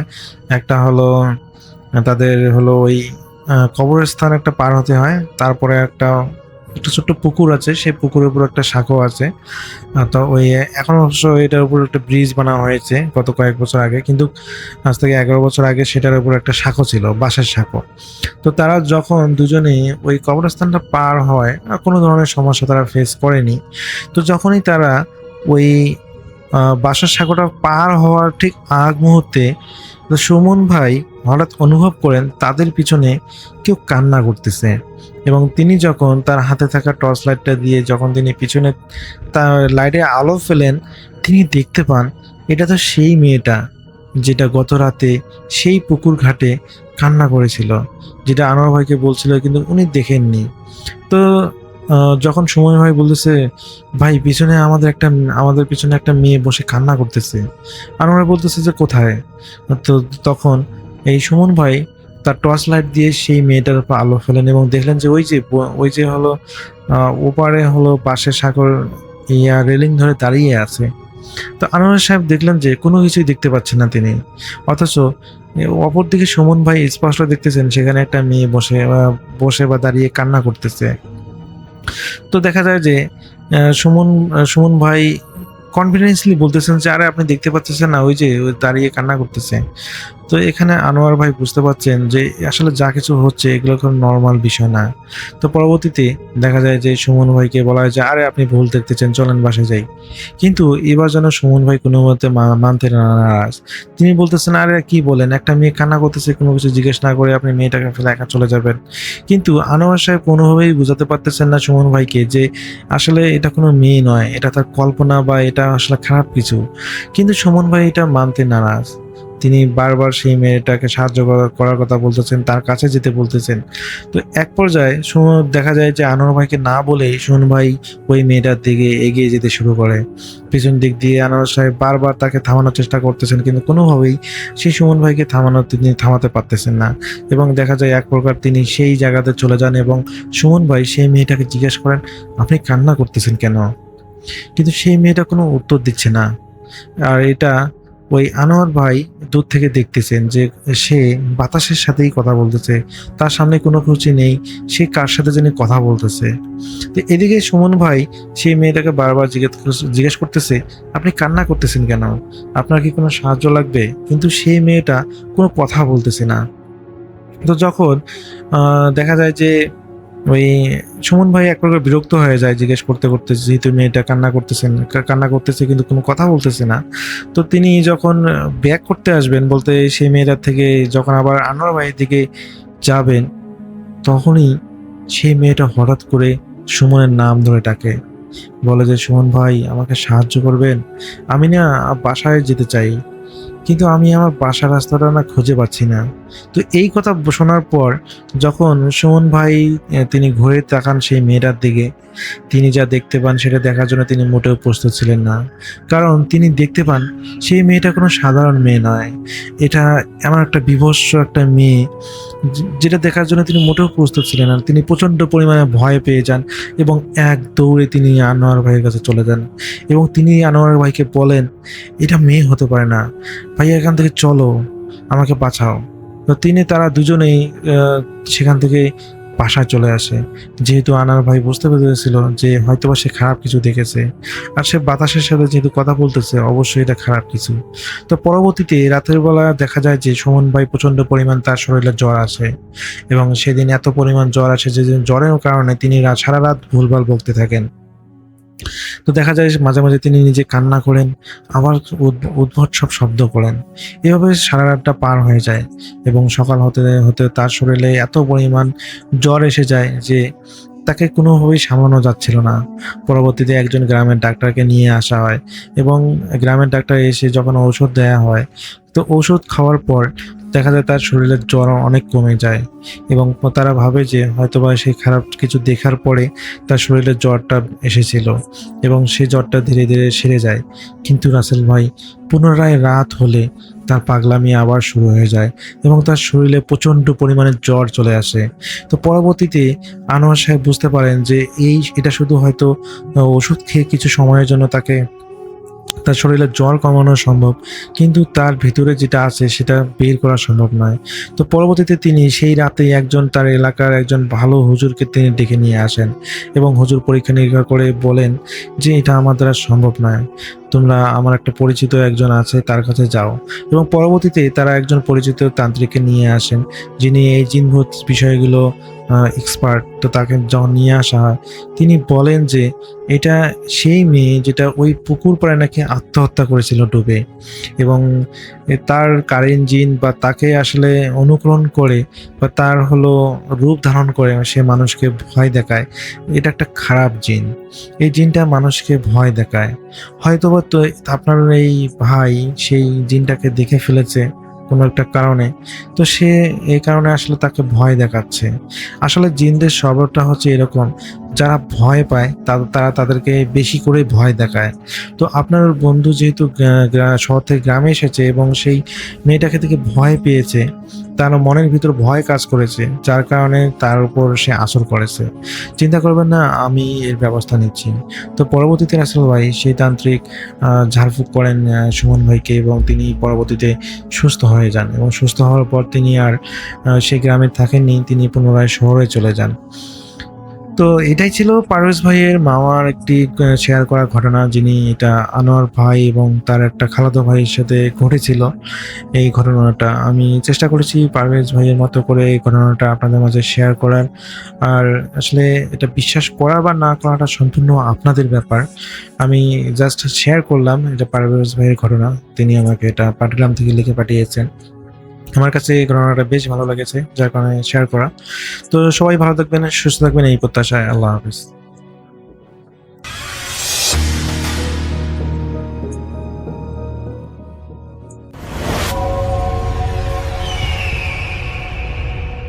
আসসালামু আলাইকুম লিসনার্স, সবাইকে আমন্ত্রণ জানাচ্ছি। আমি ডক্টর আলিফ।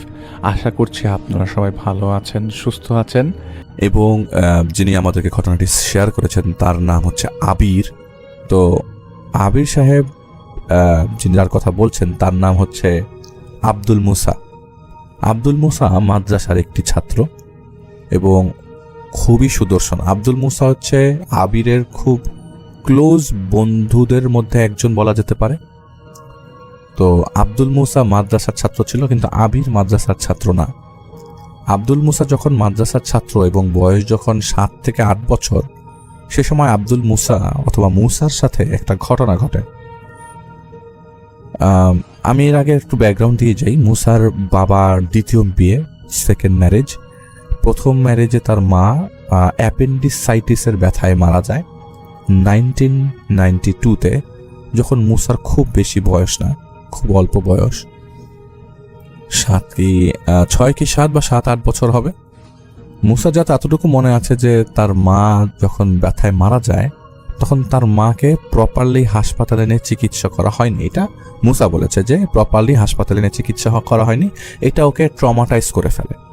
ট্রমাটাইজের এক পর্যায়ে যখন মুসা বড় হতে থাকে এবং দ্বিতীয় ম্যারেজ হওয়ার পরে এই ব্যাপারে কোনো ধরনের কথাবার্তা আসেনি যে সৎ মা আসবার পর সেই ঘরে কি মুসার ট্রিটমেন্ট কেমন হয়েছে বাট কেমন ট্রিটেড হয়েছে। যে ছোটবেলা থেকেই মুসার একটা প্রবলেম ছিল, মুসা রাতের বেলা প্রপারলি ঘুমাতে পারে না।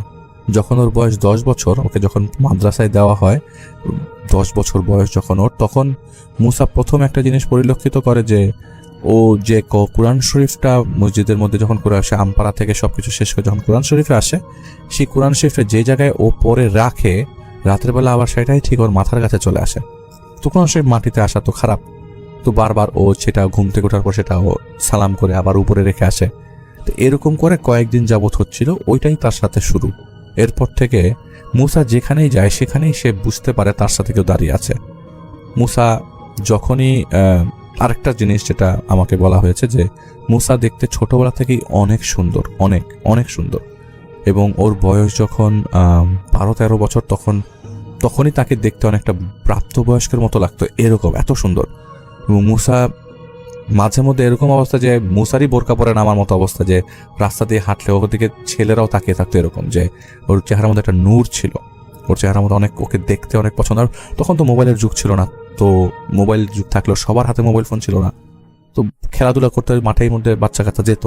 তো মাঠে যখন খেলতো তখন এমনও ছেলেপেলে আছে যে ওকে মানে আঘাত করেছে, ইচ্ছা করে হার্ট করছে বা ইচ্ছা করে আঘাত করছে, মুখের মধ্যে আঘাত করতে চাইতো সবচেয়ে বেশি, কারণ ও দেখতে সুন্দর ছিল। তো এটার মধ্যে একটা হিংসা কাজ করে, ইভেন কি ও মাদ্রাসার মধ্যে ছেলেরা ওকে মোরলেস খুব বেশি যন্ত্রণা করতো এবং ওকে মেয়ে বলতো। আসলে ওর সাথে তো এই ধরনের সমস্যা যায় না, এবং ওর শিক্ষকরা ওকে সবসময় মানে ওকে সেভ করা ট্রাই করতো এবং পছন্দ করতো, কারণ সেটার মধ্যে অমানবিক আচরণগত মানে অনেকের বাচ্চা কাচ্চা যেরকম আচরণ করে ওর মধ্যে সেই আচরণটা লক্ষ্য করা যেত না। খুব ঠান্ডা মেজাজের একটা ছেলে ছিল। তো ঠান্ডা মেজাজ হওয়ার কারণে আবিরের সাথে ওর একটা মিল ছিল বিধায় ওদের এলাকা ভিত্তিক একটা ফ্রেন্ডশিপ হয়ে যায় আবিরের সাথে এবং মুসার সাথে। তো যখন ও মাদ্রাসা থেকে প্রায় সময় বাড়িতে যেত, বাসায় যেত, ওর মা যেটা সৎ মা ছিল তিনি প্রায় বলতেন যে মুসার সাথে সেই জিনটিন আছে নাকি। ওই যখন ও বাসায় আসে বাসা পুরো গরম হয়ে যায়, বাসা পুরো ঠান্ডা হয়ে থাকে, একদিন ঠান্ডা একদিন গরম। বাসায় যখন ও ভাত খায় তখন অল্প খায়, এরকম বাচ্চা কাচ্চা তো এরকম মজা রান্না পেলে অনেক বেশি খাওয়া দাওয়া করবে। তো মুসা এরকম খায়। তো মুসার বাবা বলে যে আমার ছেলেটা ছোটবেলা থেকেই ভালো। তো মুসার বাবাকে আবার মুসা পছন্দ করতো না, কারণ যেই প্রবলেমে তার মা মারা গেছে সেই প্রবলেম নিয়ে আসলে তেমন একটা ভালো ডিল করা হয়নি। তো যেহেতু শহরেই বাস মুসাদের, একদম ঢাকা শহরেই বলবো না, শহর থেকে আশেপাশের মফস্বল এলাকাতেই তাদের বাড়ির বাসা ছিল। তো মুসার বাবা রঙের দোকানদার ছিল। আসলে মুসার বাবার রঙের দোকান ছিল 3-4টা, টাকা পয়সার কোনো সমস্যা ছিল না। তো মুসার একটা ছোট ভাই ছিল, সৎমার ঘরে একটা ছোট ভাই ছিল। তো সৎমার কথা যেহেতু কোনো কিছু মেনশন হয়নি তাই আমি তার কথা আর মেনশন করছি না। একদিন মুসা বাসায় আসছে, বাসায় আসার পরে প্রায় 7 দিনের মতো ছিল, ঈদের সময় হবে সেটা, ঈদের ঠিক পরের দিন, কোরবানি ঈদের পরের দিন। তাদের ফ্রিজের মধ্যে ভর্তি গরুর মাংস রাখা ছিল। রাতের বেলা মুসা যেই রুমটায়, মুসা আসলে ঘুমাতো ড্রয়িং রুমে, তাদের বাসা এত বড় ছিল না, মুসা ড্রয়িং রুমে ঘুমাতো। তো ড্রয়িং রুমে নাকি ঘুমানো অবস্থায় ও ঘুমিয়েছিল। ওর মা রাতের বেলা, যিনি সৎমা ছিলেন তিনি রাতের বেলা উঠে টয়লেটে যাবেন। তো যেহেতু অ্যাটাচ বাসা না, অ্যাটাচ টয়লেট না, বাথরুমটা কমন বাথরুম, তো তিনি তার রুম থেকে উঠে ফ্রিজটা ক্রস করে যাওয়ার সময় তিনি দেখেন ফ্রিজের চিপাটায় পেছনটা থেকে ফ্রিজের একদম টপে একটা মাথা দেখা যাচ্ছে। পেছনের মনে হচ্ছে যে কেউ দাঁড়িয়ে আছে, কিন্তু যেটুক ডিফারেন্স ফ্রিজ থেকে দেয়াল পর্যন্ত, তাতে সেখানে একটা মানুষ দাঁড়ানো সম্ভব না।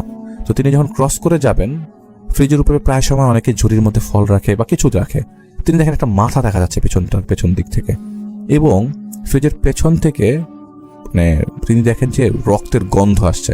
তো কোরবানির সময় তো গন্ধ হয়, মাংসের একটু গন্ধ হয়, এবং ফ্রিজের ঠিক সামনে আসলে সেদিন মাংস কাটা হয়েছিল, তো গন্ধ কিছুটা থাকতে পারে এই চিন্তা করে তিনি আসলে তখনও লাইটটা জ্বালাননি। কিন্তু বাথরুমের আলোতে তিনি বুঝতে পারছিলেন ফ্রিজের ঠিক পেছন দিকটার এই চিপাটার মধ্যে থেকে একটা মাথা উঁচু হয়ে, মানে এতই লম্বা যে মাথাটা উঁচু হয়ে ফ্রিজের টপ থেকে দেখা যাচ্ছে।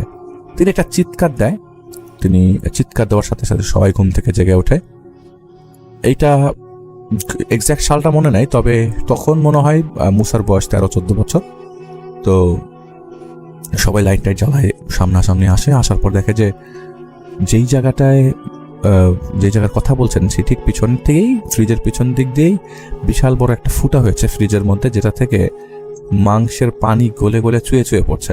এখন ফ্রিজে তো টেম্পারেচার হলে এরকম যদি কোনোভাবে ফুটা হয়ে থাকে, ময়েশ্চার ঢুকে, এরকম হতে পারে। তারা ফ্রিজ খুলে দেখে ফ্রিজের মধ্যে কোনো মাংস জাতীয় যেসব জিনিসগুলো ছিল সেগুলো সব গলে পচে যাচ্ছে, এরকম অবস্থা। অথচ আজকেই কুরবানি দেওয়া হয়েছে, এটা কখনো সম্ভবই না। তো তারা যখন মাংসর প্যাকেটগুলো খুলে দেখে যে মাংস একদম ফ্রেশ, কিন্তু প্যাকেটের বাইরে থেকে মনে হচ্ছিল যে মাংস সব গলে থেতলে গেছে। তো দেখে মাংস একদম ফ্রেশ। ফ্রিজের পেছন দিকটা থেকে অনেক রক্ত তারা পরিষ্কার করে, কিন্তু তখনও বোঝা যাচ্ছিল না কারণটা কি। এটা প্রথম অবয়ব দেখার একটা ঘটনা। এরপরও একবার যখন মুসা বাসায় আসে মাদ্রাসা থেকে, সেটাও কোনো একটা শুক্রবার ছিল বা বন্ধের দিন ছিল। মুসা তখন কোরআনে হাফেজ হবার পথে, হাফেজ হয়নি তখনও। তো মুসার বাবা তখন রাতের বেলা বাসায় আসে, দোকান বন্ধ করে আস্তে আস্তে। আসলে সেদিন তার বাসায় নাকি, সেদিন তার দোকানে নাকি অ্যাপার্টমেন্ট অথবা বিল্ডিং করার জন্য রঙের একটা বিশাল বড় অর্ডার যাওয়ার কথা ছিল। তো 3-4টা বাসায় যাওয়ার কারণে তার দোকান বন্ধ করতে দেরি হয়ে যায়। তো তার শুধুমাত্র রঙের জিনিস না, কার্পেন্টিংয়ের জিনিসপত্রও ছিল, বহু জিনিসপত্র। তো তার বাবা যখন বাসায় আসে, মুসা তখন ঘুম। তো দরজা খুলে তিনি যখন তার রুমে যাবেন, তো ডাইনিং স্পেসে তাদের ড্রয়িং রুমটা ডাইনিং স্পেসে অনেকটা অ্যাটাচড। তো তিনি বাথরুমের লাইট জ্বালিয়ে ডাইনিং স্পেসে, কারণ রুমের লাইট জ্বালিয়ে মুসার ঘুমটা ভেঙে যাবে, তিনি আসলে ঘুমটা ভাঙাতে চাননি। কারণ মাদ্রাসা থেকে এসছে, ছেলেটা ঘুমাচ্ছে, কয়দিন থাকবে বাসার মধ্যে, একটু ঘুমাক, এইরকম চিন্তা করে তিনি আসলে খেতে বসেছিলেন। তিনি যখন ভাত খাচ্ছিলেন, তার কাছে মনে হচ্ছিল যে ওই আবছা আলোতে 6টা চেয়ার, এক পাশে যে চেয়ারটায় মুরব্বীরা সবসময় আমরা বসতে দিই, সেই চেয়ার বরাবর আরেকটা চেয়ার যেটা থাকে, সেখানে আরেকজন বসে খাচ্ছে। তিনি আবছা দেখতে পাচ্ছিলেন আরেকজন বসে খাচ্ছে, কিন্তু যে পাশটায় আরেকজন বসে খাচ্ছে সেই পাশটা অন্ধকার বেশি, আর তিনি যে পাশটায় বসেছেন সেই পাশে বাথরুমের আলো একদম খুব পরিষ্কার আসে। তো ওই আলোতে তিনি বুঝতে পারছিলেন অপোজিট প্রান্তে আরেকজন বসে খাচ্ছে। তিনি কে করে ওঠেন, কে করেই লাইটটা জ্বালান। দেখা যায় ওই পাশে কেউ নাই, কিন্তু ঠিক ওই পাশে একটা প্লেট রাখা, প্লেটটা খালি। এটা গেল একটা ঘটনা। মুসা আরেকবার তখন মনে হয় হাফেজ হয়ে বাসায় এসছে, এবং সে মসজিদ থেকেই তাকে চিল্লায় পাঠানো হয়েছিল। মুসার কোনো খবর ছিল না, প্রায় 40 দিন মুসার কোনো খবর ছিল না। 40 দিন পর মুসাকে তারা খুঁজে পায়, এরকম কন্ট্যাক্ট করে খুঁজে পায় একটা এলাকায়। আসলে তখন এত মোবাইলের প্রচলন না থাকবার কারণে ওইখানকার কোনো একটা এলাকা থেকে আইএসডি ফোন দিয়ে জানানো আগেই হয়েছিল যে সে ভালো আছে। তো কিছুদিন যাবত ওখানে কন্ট্যাক্ট করার পর ওকে পাওয়া যাচ্ছিল না বিধায় তারা একটু বেশ টেনশনে পড়ে গেছিল। তো ওই এলাকা ভিত্তিক মসজিদ টু মসজিদ মুভ করার সময় মুসাকে তখন তারা খুঁজে পায়। তো খুঁজে পাওয়ার পর মুসা এতটুকু বলতে থাকে যে আমি আসবো, খুব শিগগিরই বাসায় আসবো। তো মুসা যখন বাসায় আসে, তখন থেকে মুসা বাসার সবাইকে বলতে থাকে যে আমি জানি না আমার সাথে কি হচ্ছে, তবে আমি আমার সাথে কারো অস্তিত্ব ফিল করছি। কেউ এসে রাতের বেলা আমার সাথে কথা বলে। আমি যখন ঘুমাই, স্পেশালি যখন ঘুমাতে যাই, তখনই তারা স্বপ্নে আসে, আর আমার ঘুমটা যখন ভাঙে আমি তাদেরকে আমার সামনে দেখতে পাই। আমি স্বপ্নে যা দেখছিলাম, যে কনভারসেশন হচ্ছিল, ঘুম ভাঙার পর সেই কনভারসেশনটা কন্টিনিউ করে। মানে স্বপ্নে যখন যেটা সে কথা বলছিল যার সাথে, তার যখন চোখ খোলে বা সে যখন ঘুম ভাঙে, তখন সে এরকম কথাই বলছিল যার সাথে, সেই কথাটাই কন্টিনিউ করছিল। তাহলে সে আসলে স্বপ্ন দেখছিল নাকি আসলেই কথা বলছিল, এটা নিয়ে সে মোটামুটি কনফিউজ হয়ে যাওয়ার কারণে ছোট বয়স, খুব বেশি বয়স না, তার বাবাকে জানায়। তার বাবা তখন বলে যে আচ্ছা, আমি তোমাদের মাদ্রাসার হুজুরের সাথে কথা বলবো, আমি একজন ইমাম আছে পরিচিত, তার সাথে কথা বলবো। তো তাদের বাসায় মোড়র সবসময় এরকম তাদের বাসার লোকজন এরকম অবয়ব দেখতে শুরু করে। স্পেশালি তার বাবা সবচেয়ে বেশি দেখা শুরু করে। বাবা একদিন দেখে রান্নাঘরে কেউ রান্না করছে, আবার একদিন দেখে যে বাথরুমের থেকে কেউ বের হলো, বাথরুম থেকে কেউ লাইট বন্ধ করে যেরকম বের হয়, ঠিক এরকমভাবেই রাত্রে 2টার দিকে বাথরুম থেকে বের হলো। তাদের বাসায় মধ্যে শুধুমাত্র তার ওই মা, তার বাবা, তার ছোট ভাই, তিনি আর তাদের বাসায় একটা কাজের বুয়া ছিল। তো আসলে সেই কাজের বুয়া এত রাতে, তার কাজের বুয়া তো রান্নাঘরের দিকে ঘুমায়, তো কাজের বুয়া তো এইখানে আসার কথা না। তো এরকম কাজের বুয়ার বয়স অনেক বেশি, এত লম্বা হওয়ার কথাও না, কাজের বুয়া তো খাটো ছিল। তো তিনি খুব অবাক হয়ে যান এবং এটা কয়েকবার সবাই দেখার পর থেকে তার চিন্তা করেন যে হয়তো মুসার সাথে কিছু আছে যেটা এখানে আসে। আর মুসা আসলেই তারা এই জিনিসগুলো ফিল করে। মুসা যতদিন মাদ্রাসা থাকে তারা এসব জিনিসগুলো বাসার মধ্যে তেমন ফিল করে না। মুসা যখন বাসা আসে তাদের কাছে মনে হয় যে সবচেয়ে বেশি বাসাটা গরম থাকে। এমনকি শীতকালে নাকি একদিন শীত ছিল প্রচণ্ড, বাইরের থেকে বাসায় আসছে কাঁপতে কাঁপতে, এরকম অবস্থা। বাসার মধ্যে ঢুকে দেখে যে মনে হয় যে বাসার মধ্যে হিটার ছাড়া, এরকম অবস্থা, এত গরম। তো একদিন মুসার ছোট ভাই, মুসা তখন বাসায় ছিল, তো সম্ভবত মুসা ড্রয়িং রুমে ছিল অথবা কোনো একটা কারণে টিভি দেখছিল বা কিছু একটা। তার মুসার যেই রুমে সে আলাদা করে পড়াশোনা করত, সেই রুমে মুসার ভাই হঠাৎ করে চিৎকার, কি ব্যাপার তুমি চিৎকার করছো কেন? বলে যে এই মুহূর্তে জানালার পাশ থেকে আমি কাউকে যেতে দেখেছি, এক জানালা থেকে আরেক জানালা, আমাদের পাশের জানালায় গেল। আমি দৌড়ে এসে বসে বলছে ছোট ছেলেটা, দৌড়ে গেলাম পাশের জানালা দেখার জন্য। আসলেই সেই পাশের জানালাটা ক্রস করে আবার সামনের দিকে গেল। আমি দেখলাম ওই সামনের দিকে যাওয়ার পর তাদের বারান্দা পড়ে, নেক্সট স্টেশন হচ্ছে তার বারান্দা। বলে যে আমি বারান্দার মধ্যে কাউকে দেখলাম হাঁটা চলাফেরা করতে, এবং মনে হচ্ছে যে সেই অবয়বটা পুরো বাড়িটা ঘুরছে।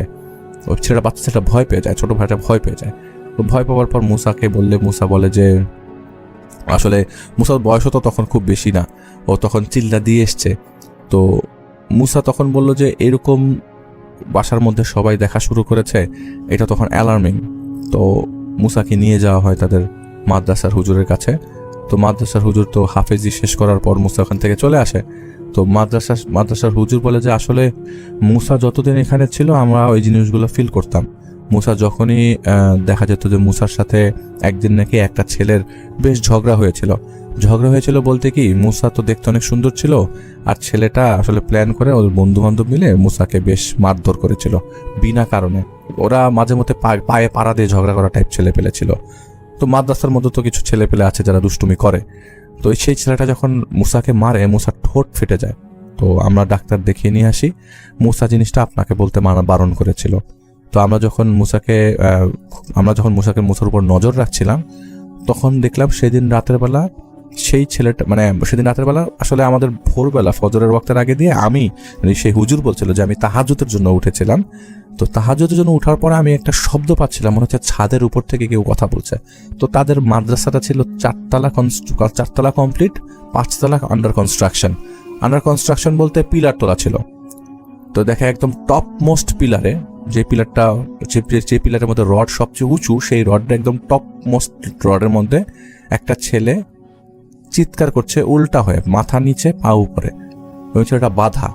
তাহলে তুমি এখানে কিভাবে আসলা? বলে আমি জানি না কিভাবে ঘুমাচ্ছিলাম, আমাকে কে জানি টান দিয়ে নিয়ে এসে আমার সারা শরীর ব্যথা করছে, আমার বুক মনে হয় ছিলে গেছে, আমাকে কেউ টেনে হেঁচড়ে নিয়ে এসে একদম টপে তুলে আমাকে বেঁধে রেখেছে। আমি কাউকে দেখতে পাইনি এবং আমি প্রচণ্ড ব্যথা পেয়েছি। আমি যার স্পর্শ ফিল করেছি তার মনে হচ্ছিল যে নখগুলো অনেক বড় বড়, আমার পিঠের মধ্যে গর্ত হয়ে গেছে নখের। তো সাথে সাথে ওকে ডাক্তারের কাছে নিয়ে যাওয়া হয়। ডাক্তাররা বলে যে এটা ইঞ্জেকশন দিতে হবে, ইনফেকশন হয়ে যেতে পারে, অলরেডি বেশ বড় বড় গর্ত, এটা তো যদি এরকম থাকে টিটেনাস দিতে হবে, এরকম থাকার সমস্যা। তো টিটেনাস দিয়ে নিয়ে এসে ওই ছেলেটাকে যখন মাদ্রাসায় নিয়ে আসে, ছেলেটার তখন 104 ডিগ্রি জ্বর, ছেলেটাকে হাসপাতালে রাখা হয় এবং ছেলেটা পরবর্তী সময় সেই মাদ্রাসার ছেলে নাকি সেখান থেকে তার বাবা মা তাকে নিয়ে যায়, যেহেতু এই একটা সমস্যার কারণেই তো এনাফ চলে যাওয়া। তো তখন মাদ্রাসার যে হুজুর যে মেইন ছিল সে বলে যে এই জিনিসগুলো আমরা পেয়েছি যখন ওই ছেলেটার সাথে মুসার মারামারি হয়েছিল বা ঝগড়াঝাটি হয়েছিল। এরপরে আরেকদিন আরেকটা ছেলে, মুসা যখন খেতে বসেছে, মুসার পাতের খাওয়া সে লাথি দিয়ে সরিয়ে দিয়েছে। তো আমরা তাকে প্রচণ্ড শাস্তি দিয়েছি, এটা তো একদম এটা গ্রহণ করাই যাবে না যে এরকম করবে আমাদের মাদ্রাসার মধ্যে নিয়মের বাইরে। তো ছেলেটাকে আমরা প্রচণ্ড শাস্তি দিয়েছি, ছেলেটাকে আমরা মেরেছি পর্যন্ত। এবং রাতের বেলা ছেলেটাকে ঠিক একইভাবে আমাদের সেই একই পিলারে ছাদের উপরে তাকে বাঁধা অবস্থায় পাওয়া যায়। এবং কাউকে তেমন এই ছেলেটা প্রচণ্ড ব্যথা পায় এবং ছেলেটা প্রায় হাসপাতালে 4 দিনের মতো ছিল। তো পরবর্তী সময়ে মুসার বাবা বলে যে হয়তো মুসার সাথে কিছু আছে, আপনি কি এটা বের করতে পারবেন কিনা। তো সেই হুজুর বলে, দেখেন আমার মাঝে তো এত সম্ভব না, তবে আমি একজনের আইডিয়া দিতে পারি আপনার, যে আপনি তাকে তার কাছে নিয়ে যেতে পারেন। তো মুসাকে সেই বাড়িতে নিয়ে যাওয়া হয়। এগুলো সব চিল্লা থেকে আসার পর, 40 দিনের চিল্লা থেকে আসার পর, আসলে ইজতেমা থেকে চিল্লায় চলে গিয়েছিল, চিল্লা থেকে আসার পর হচ্ছিল। তো মুসাকে যখন ওই বাসায় নিয়ে যাওয়া হয়, বাসাটা হচ্ছে নিচতলা বাড়ি, ঢাকা থেকে বেশ দূরে। বাড়িটার সামনে একটা ছোট মাজারের মতো আছে। মাজার বলতে হচ্ছে কবরগুলা পাকা করা, মানে ওই বাড়িতে ঢুকতে গেলে কবরগুলা দেখা যায়, 4-5টা কবর ওই বাড়িতে ঢুকতে গেলে পরে। এবং কবরগুলা কর্নার দিয়ে কর্নার, মনে হচ্ছে যে কেউ সিমেন্টের স্ল্যাব করে রেখেছে, এখানে বসা যায়, কিন্তু ওখানে মানুষের নাম লেখা, তো বোঝা যাচ্ছিল এটা একটা কবরের মতো। কবরগুলো সব পাকা করা এবং আউলিয়া টাইপের নাম লেখা। তো সেই বাড়িতে পৌঁছানোর পর মুসা ঢুকতে পারছিল না, কেমন একটা বাতাস মুসাকে নাকি আটকে রেখেছিল, এটার বাবার কথা। মুসা নাকি ঢুকতেই পারছিল না সেই বাসার মধ্যে, সেই বাড়ির মধ্যে ঢুকতেই পারছিল না। সেই বাড়িতে আগেই কিছু মানুষজন, টুপি পরা মানুষজন নাকি আগের থেকেই নাম ধাম নিয়ে ভেতরে দিয়ে আসে এবং সাথে রাখে যে ছেলের নাম বাবার নাম দুজনের নাম দিয়ে সেটা ভেতরে পাঠিয়ে দেয়, ট্রান্সফার করে দেয় যে ইনি আসছেন বা ইনি আপনারা দেখা করবেন। তো অনেকক্ষণ সিরিয়ালে থাকবার কারণে মুসাদের বাসায় ঢুকতে সমস্যা হচ্ছিল, মানে বাসায় ঢুকতে দেরি হচ্ছিল, কিন্তু তারা বাসার বাইরে ছিল তখনও সিরিয়ালে, বা সামনে মানুষজন। তো যখনই মেইন গেট দিয়ে ঢুকতে প্রবেশ করবে ভেতরে, মুসা ঢুকতে পারছে না, কোনোভাবেই ঢোকানো সম্ভব হচ্ছে না। মুসা সবাই ওই মুহূর্তে উপস্থিত সবাই দেখছে মুসাকে কেমন একটা বাতাস আটকে রেখেছে, মুসা ঢুকতেই পারছে না। ওই জায়গায় সবাইকে অবাক করেছিল যে হয়তো এই জায়গায় সমস্যা আছে না ছেলেটার মধ্যে সমস্যা আছে। লোকজন সরে যাচ্ছিল চারিপাশ থেকে যে মুসার মধ্যে তো প্রবলেম আছে বা কিছু।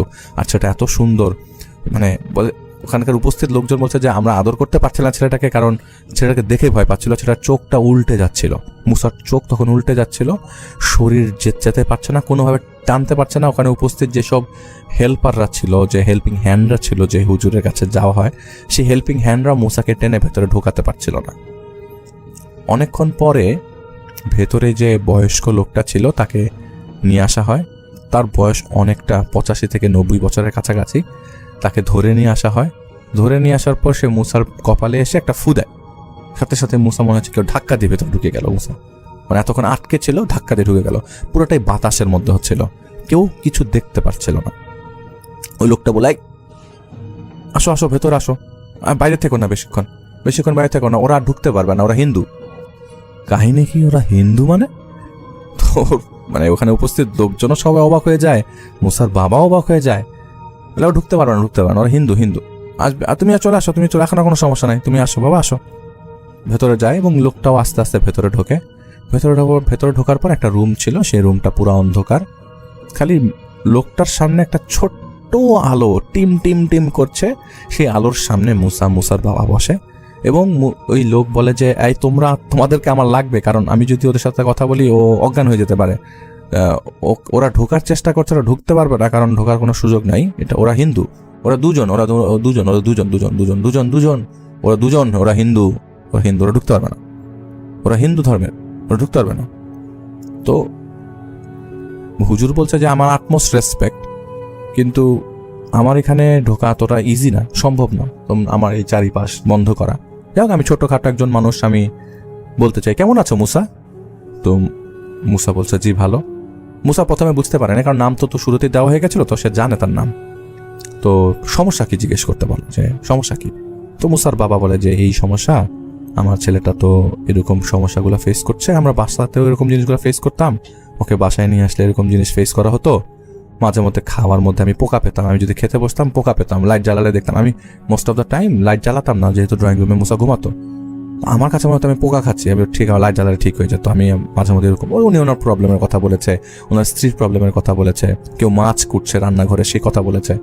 তো হুজুর বলছে যে দেখেন, আমি আপনাকে একটা কথা বলতে চাই, আপনার ছেলের সুদর্শনের একটা অন্যতম কারণ, আরেকটা কারণ হচ্ছে সে কোরআনে হাফিজ, তার আশেপাশে কেউ ফিরতে পারে না, জিনিসটা ভুল, কিন্তু সে কিন্তু কাউকে দেখে, এই কথাকে আপনাকে বলেছে?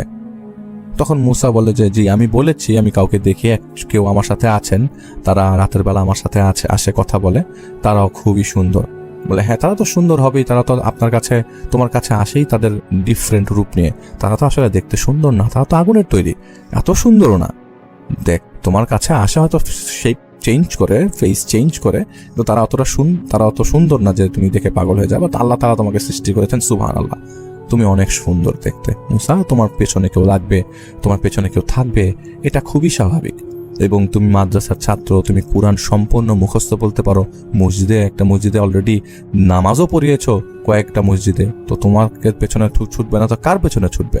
এখন কথা হচ্ছে তুমি নিজেকে বন্ধ করার জন্য কোনো আমল করো কিনা। তখন মুসা বলল আমি আসলে এরকম কোনো কিছু করি না, এরকম কিছু করা শুরু করি নাই। বলে যে এরকম কিছু করার জন্য তোমাকে আমি এই জিনিসটা দিলাম, তুমি এটা করে দেখো, আর এটা কোনো শরীরে পেঁচাবে না, গায়ে রাখবে না, এটা তোমার সাথে থাকবে, পকেটে রাখবে, পাঞ্জাবির পকেটে রাখবে। তোমার টুপিটা আমি পরে দিই। সে তার মুসার টুপিটা মুসাকে পরে দিল এবং বলল যে এই সমস্যাটা খুব সিম্পল সমস্যা না, গভীর সমস্যা, এবং ওরা তোমার কাছ থেকে সহজে যাবার মতো না। তুমি নিজের খেয়াল রেখো এবং তোমার বাসার মধ্যে যদি কোনো কিছু লক্ষ্য রাখো, ভয় পাবে না, এটাকে সাহসের সাথে ডিল করবে এবং বেশি বেশি আউযুবিল্লাহি মিনাশ শাইতানির রাজিম পড়বে। ওরা শয়তান, ওরা তোমাকে ওয়াসওয়াসা দিতে পারে খারাপ জিনিসের, তোমাকে আকর্ষিত করতে পারে খারাপ জিনিসের। সেই খারাপ জিনিসে আকর্ষিত হয়ে এমন কোনো ডিসিশন নেবে না যেটা তোমার বিপদ নিয়ে আসবে এবং তোমার পরিবার তোমাকে নিয়ে সাফার করবে। তো আমি তোমাকে যতটুকু করা করছি, কিন্তু ভেতর থেকে তোমার অন্তর, তোমার কল্প কিন্তু রেজিস্ট করতে পারে। তো এটা হুজুর বলল। হুজুর এটাও বলল যে তুমি যে মাদ্রাসায় পড়তে, সেই মাদ্রাসা থেকেই এটা শুরু, আর এটার শেষ কবে আমি জানি না, তবে আমি এই জিনিসগুলো বলছি, তুমি এই জিনিসগুলো করে দেখতে পারো, এরপরে যদি কোনো কিছু না হয় আমাকে জানাবে। ঠিক 4 মাস পর ওই হুজুরটা মারা যায়। একদম 4 মাস পরে হুজুরটা মারা যায়। সেই হুজুরটা মারা যায়, সেই হুজুরের কাছে তার যাওয়া গেল না, কিন্তু যে হুজুর যা করেছিল সেটা 4 মাস ও কন্টিনিউ করার পর, এরপর থেকে হুজুর মারা যাবার পর থেকে ওর মধ্যে থেকে এই জিনিসগুলো আর থাকে না যে আমি আর করবো কি করবো না। একদিন রাতের ঘটনা, রাত তখন 1টা বাজে। খুব আহামরি বাসার মধ্যে তো এত বেশি সিকিউরিটি সিস্টেম ছিল না এখন যেরকম বাড়ি ঘরে অ্যাপার্টমেন্ট, তখন এতটা অ্যাপার্টমেন্টও হয়নি তখন বাংলাদেশে, ঢাকা শহরে। তো তাদের বাসার নিচে কলাপসেবল গেটটা সেদিন খোলা ছিল। রমজান চলছে, সম্ভবত পহেলা রমজান অথবা দ্বিতীয় রমজানের ঘটনা। রমজান যেহেতু আসছে, এটা একটা ভালো দিক যে জিনিসটা মেনশন করা যেতে পারে। তো মুসার বাবা সেদিন বাসায় ছিলেন এবং ভালো ভালো দেখেছেন যে মুসা ঘুমাচ্ছে, ড্রয়িং রুমে ঘুমাচ্ছে। তো সেহরি করতে উঠেছে সবাই, বাসার লোকজন সবাই সেহরি করতে উঠেছে। মুসার মা মুসার ছোট ভাইকে ডাক দিল, মুসাকে ডাকতে যাবে। মুসার বাবা উঠে নাই তখনও, মুসার বাবাকে ডাকলো। মা গিয়ে উঠেছে, কারণ মা রান্না করবে এই জন্য। মুসার মা উঠে দেখে যে বাসার দরজা পুরা ওপেন, 90 ডিগ্রি খোলা, এবং মুসা ওই সময় ঘরের মধ্যে নাই। মুসার মা এক চিৎকার দিয়ে মুসার বাবাকে বলে যে মুসা তো বাসায় নাই। সাথে সাথে মুসার বাবা উঠে যায়, ধরপড় করে বাসার নিচে যায়, বাসার নিচে খোঁজে, এদিক সেদিক খুঁজে, কিন্তু কোথাও খুঁজে পাচ্ছে না। মসজিদে যায়, যে মসজিদে মুসা নর্মালি নামাজ পড়তে যায় সেই মসজিদে যায়। 2002 সালের ঘটনা। মসজিদে যাবার পর মসজিদের মধ্যে মুসাকে খুঁজে পাওয়া যায় না। হুজুরা জানে, হুজুরা উঠেছে ইফতার সেহরি করার জন্য, তাদেরকে বলে। এবং ওই দিনই ফজরের ওয়াক্তেই মসজিদে একটা এলান করে দেওয়া হয় যে এরকম একটা ছেলেকে খুঁজে পাওয়া যাচ্ছে না। মুসার বাবা আশেপাশে রেল লাইন যত কিছু আছে, বাস স্টেশন, রেল লাইন, সব কিছু খুঁজে আশপাশের আত্মীয় স্বজনকে জানানো হয়। আশপাশের আত্মীয় স্বজনরা খোঁজা শুরু করে, বাইক নিয়ে কয়েকজন ঘুরে বের হয়। খুঁজে একদম তন্ন করে খোঁজা হয় এলাকা, কোথাও মুসাকে পাওয়া গেল না।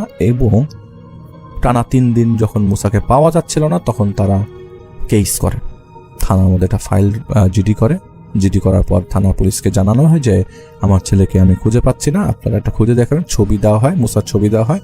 এই নিয়ে পত্রিকায়ও ছবি চলে আসে। এখন যেটা খুব কমন ছিল যে রিক্সার মধ্যে থেকে কেউ হারানো গেলে এরকম মাইকিং করা হতো। এলাকা ভিত্তিক সব জায়গায় রিক্সা দিয়ে মাইকিং করা হয়। মুসাকে কোথাও খুঁজে পাওয়া যায় না। এটা গেল প্রথম ফেজ। কি মনে করছেন ঘটনা শেষ হয়ে গেল? না, ঘটনা এখনো শুরু করিনি বলতে ঘটনার আসল জিসটাই আপনাদেরকে জানানো হয়নি। এই 4 বছরে তাদের পরিবার কোনো সমস্যা ফেস করে নাই, যেই সমস্যা মুসা থাকাকালীন সময় তার পরিবার ফেস করতো। তার মার মনের মধ্যে এরকম চলে আসছে যে আল্লাহ কই চলে গেল, মানে সৎ মা এতদিন যাবত মুসা আছে, তার মনের মধ্যে তো একটা মায়া জন্মে গেছে। তো আবির ওদের বাসায় গিয়েছিল। আবির ওদের বাসায় যাওয়ার পরে আবিরের কাছে তারা বলে যে, আবির গিয়েছিল 3 বছরের মাথায়।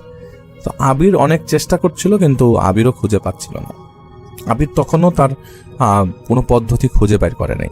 3.5 বছরের মাথায় হঠাৎ করে আবির তাদের বাসায় যায়। আবির তাদের বাসায় যেয়ে বলে যে, আপনার মানে মুসাকে আমি খুঁজে পেয়েছি। কোন জায়গায় জানেন? সবাই অবাক হয়ে যায়, কোন জায়গায়? বলে খুঁজে পেয়েছি, আমি দেখতে পাচ্ছি কোথায় আছে, কিন্তু আমি আপনাকে বলতে পারবো না কিভাবে আমি দেখেছি, এত ডিফাইন করা সম্ভব না। তবে আমি দেখতে পাচ্ছি মুসা ইরাকের কোনো মসজিদে আছে, মসজিদের আশেপাশে। মসজিদ বলতে না, এটা মসজিদ না, এটা একটা কেল্লা। এটা কেল্লা না, এটা একটা মাটির স্তূপ, এটা একটা কুয়া। আসলে আমি বুঝতে পারছি না এটা কি। মুসা সেই জায়গায় আছে। মুসা চোখে দেখছে কিনা আমি জানি না, তবে মুসা যেভাবে মুভ করছে তাতে মনে হয় না সে চোখে কিছু দেখছে। এটা বলে আবির সেদিন ওই বাসাটা ত্যাগ করে। তো 3.5 বছর পর, 4 বছর সামথিং হবার পর মুসা হঠাৎ করে একদিন, মানে আবির এটা জানতো বা আবির হয়তো বুঝতে পেরেছিল, আবির স্বপ্নে দেখে একটা জিনিস, একটা ট্রেন এসছে। ট্রেনটা এসে একটা স্টেশনে থামলো। ট্রেন থেকে একটা ছেলে নামলো। ছেলেটার গলার মধ্যে অনেকগুলো দাগ। ছেলেটা দেখতে অনেকটা মুসার মতো, কিন্তু আবির এটা বলে যে এটা মুসা না, এটা একটা প্রতীকী অর্থ হতে পারে। ট্রেন থেকে যখন ছেলেটা নামলো, ছেলেটা হাঁটতে পারছিল না, হামাগুড়ি দিচ্ছিল। আর ছেলেটার গলার মধ্যে একটা রশি বাঁধা ছিল। রশিটা 2জন মহিলা টানছিল। 2টা মহিলা দুজনের সাথে ঝগড়া করছে, এবং যে ছেলেটা ওই সময় রশি ধরেছিল তারা, এটা একটা কুকুরের মতো আচরণ করছিল। এবং কুকুরটাকে যেভাবে আমরা হাঁটতে বের হই কুকুর নিয়ে, ঠিক সেভাবেই ওই 2টা মহিলা ওই ছেলেটাকে নিয়ে হাঁটতে বেরোচ্ছে ট্রেন থেকে নেমে। এটা দেখার পর আবিরের ঘুম ভেঙে যায়। আবির চিন্তা করতে থাকে এটা প্রতীকী অর্থ হতে পারে অথবা কোনো ইন্ডিকেশন হতে পারে। সে হঠাৎ করেই আউট অফ নোওয়্যার সে কাপড় চোপড় পরে সে রওনা দেয় কমলাপুর স্টেশনের দিকে। তখনও ফজরের আজান হতে বাকি, অন্ধকার। রিক্সা নিয়ে রওনা দেওয়ার পরে 10-15 মিনিটের মাথায় ফজরের আজান হচ্ছিল চারিপাশ থেকে। মুসা আসবে কি আসবে না, অথবা মুসা ফিরেছে কিনা, আবিরের এই নিয়ে তেমন একটা মাথা ব্যথা ছিল না। তার স্বপ্ন দিয়ে একটা মাথা ব্যথা ছিল, এবং সেটার কারণে আবির চিন্তা করছিল আমি কি ভুল করলাম নাকি কমলাপুর গেলে আমার একটা বিপদ হতে পারে। এই জিনিসগুলো মাথায় 7-5 ভাবতে ভাবতে প্রায় 1 ঘন্টার মধ্যে কমলাপুর সে পৌঁছে যায়। কমলাপুর স্টেশনে সবাই তখন ঘুম, ভেতরে ঢোকা যাচ্ছিল না। একটা পর্যায়ে তিনি একটা পাশ কাটিয়ে ভেতরে ঢুকে পড়ে। ভিতরে ঢুকে প্ল্যাটফর্ম টু প্ল্যাটফর্ম অনেকক্ষণ ধরে হাঁটার পর ডান পাশের সবচেয়ে শেষ প্ল্যাটফর্মে একটা ট্রেন ছিল। ট্রেনটা থেমেছিল, ট্রেনের মধ্যে কোনো মানুষজন ছিল না। এবং ওই ট্রেনটার একদম শেষ মাথায় যে জায়গাটায় ইঞ্জিন ছিল, একদম মাথায়, মানে ট্রেনটা তখন ঢাকা থেকে বের হবে এরকম ট্রেন, ওই ইঞ্জিনের ঠিক ওই পাশটায় কিছুটা জংলাটে টাইপের ছিল। সেখানে মুসা শুয়েছিল। আবিরকে ইশারা দিয়েছে, আবির যাচ্ছে, হাঁটছে। কেন হাঁটছে আবির সেটা জানতো না। আবির দৌড়ে যে প্ল্যাটফর্ম তো উঁচু, দৌড়ে যে নেমে প্ল্যাটফর্ম থেকে যে নামার সময় আবিরের আঙ্গুলেও আবির ব্যথা পায়, বেশ ভালো ব্যথা পায়। তো যাই হোক পরে মুসাকে সে পায়। মুসাকে পাওয়ার পর আশপাশের লোকজনকে ডাকাডাকি করতে থাকে, কিন্তু কেউ ছিল না ওই জায়গায় মুসা, মানে আবিরের ডাক কেউ শুনবে। মুসার কোনো জ্ঞান নেই, মুসা একদমই জ্ঞানহীন অবস্থায়। এটা কমলাপুর স্টেশনে, কিন্তু মুসা পুরো জ্ঞানহীন অবস্থায় মুসাকে নিয়ে যাওয়া হয়।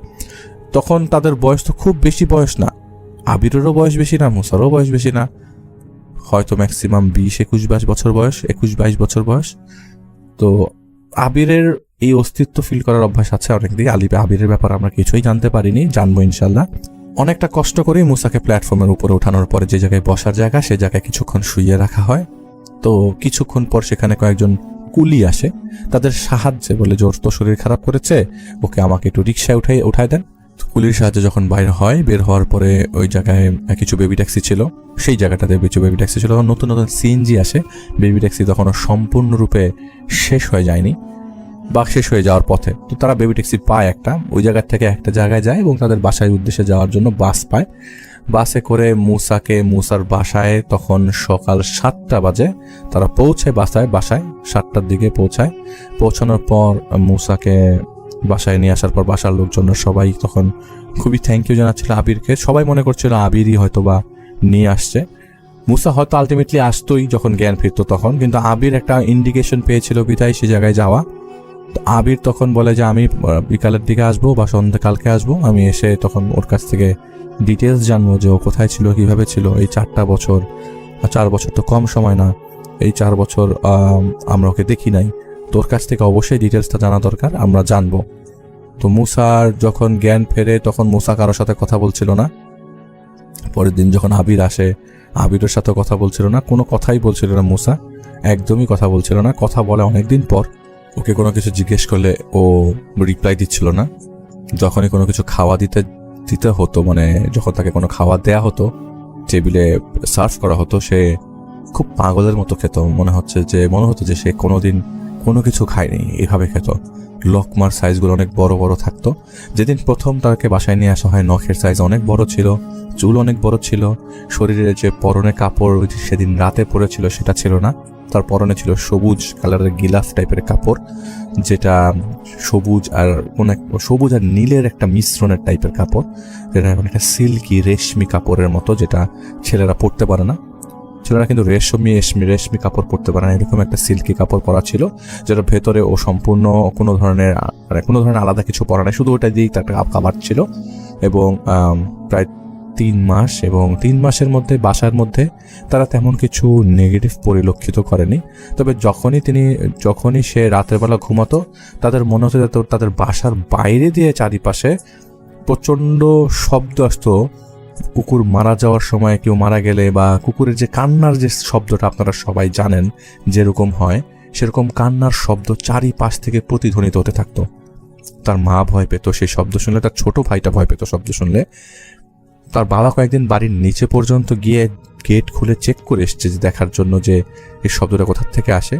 নিচে গেলে তখন মনে হতো উপর থেকে শব্দগুলো আসছে। আবার ছাদের উপরে যখন যায় তখন যে দেখে যে কোনো শব্দ নাই, কিচ্ছু নাই, ছাদের গেট লক করা, বন্ধ করা।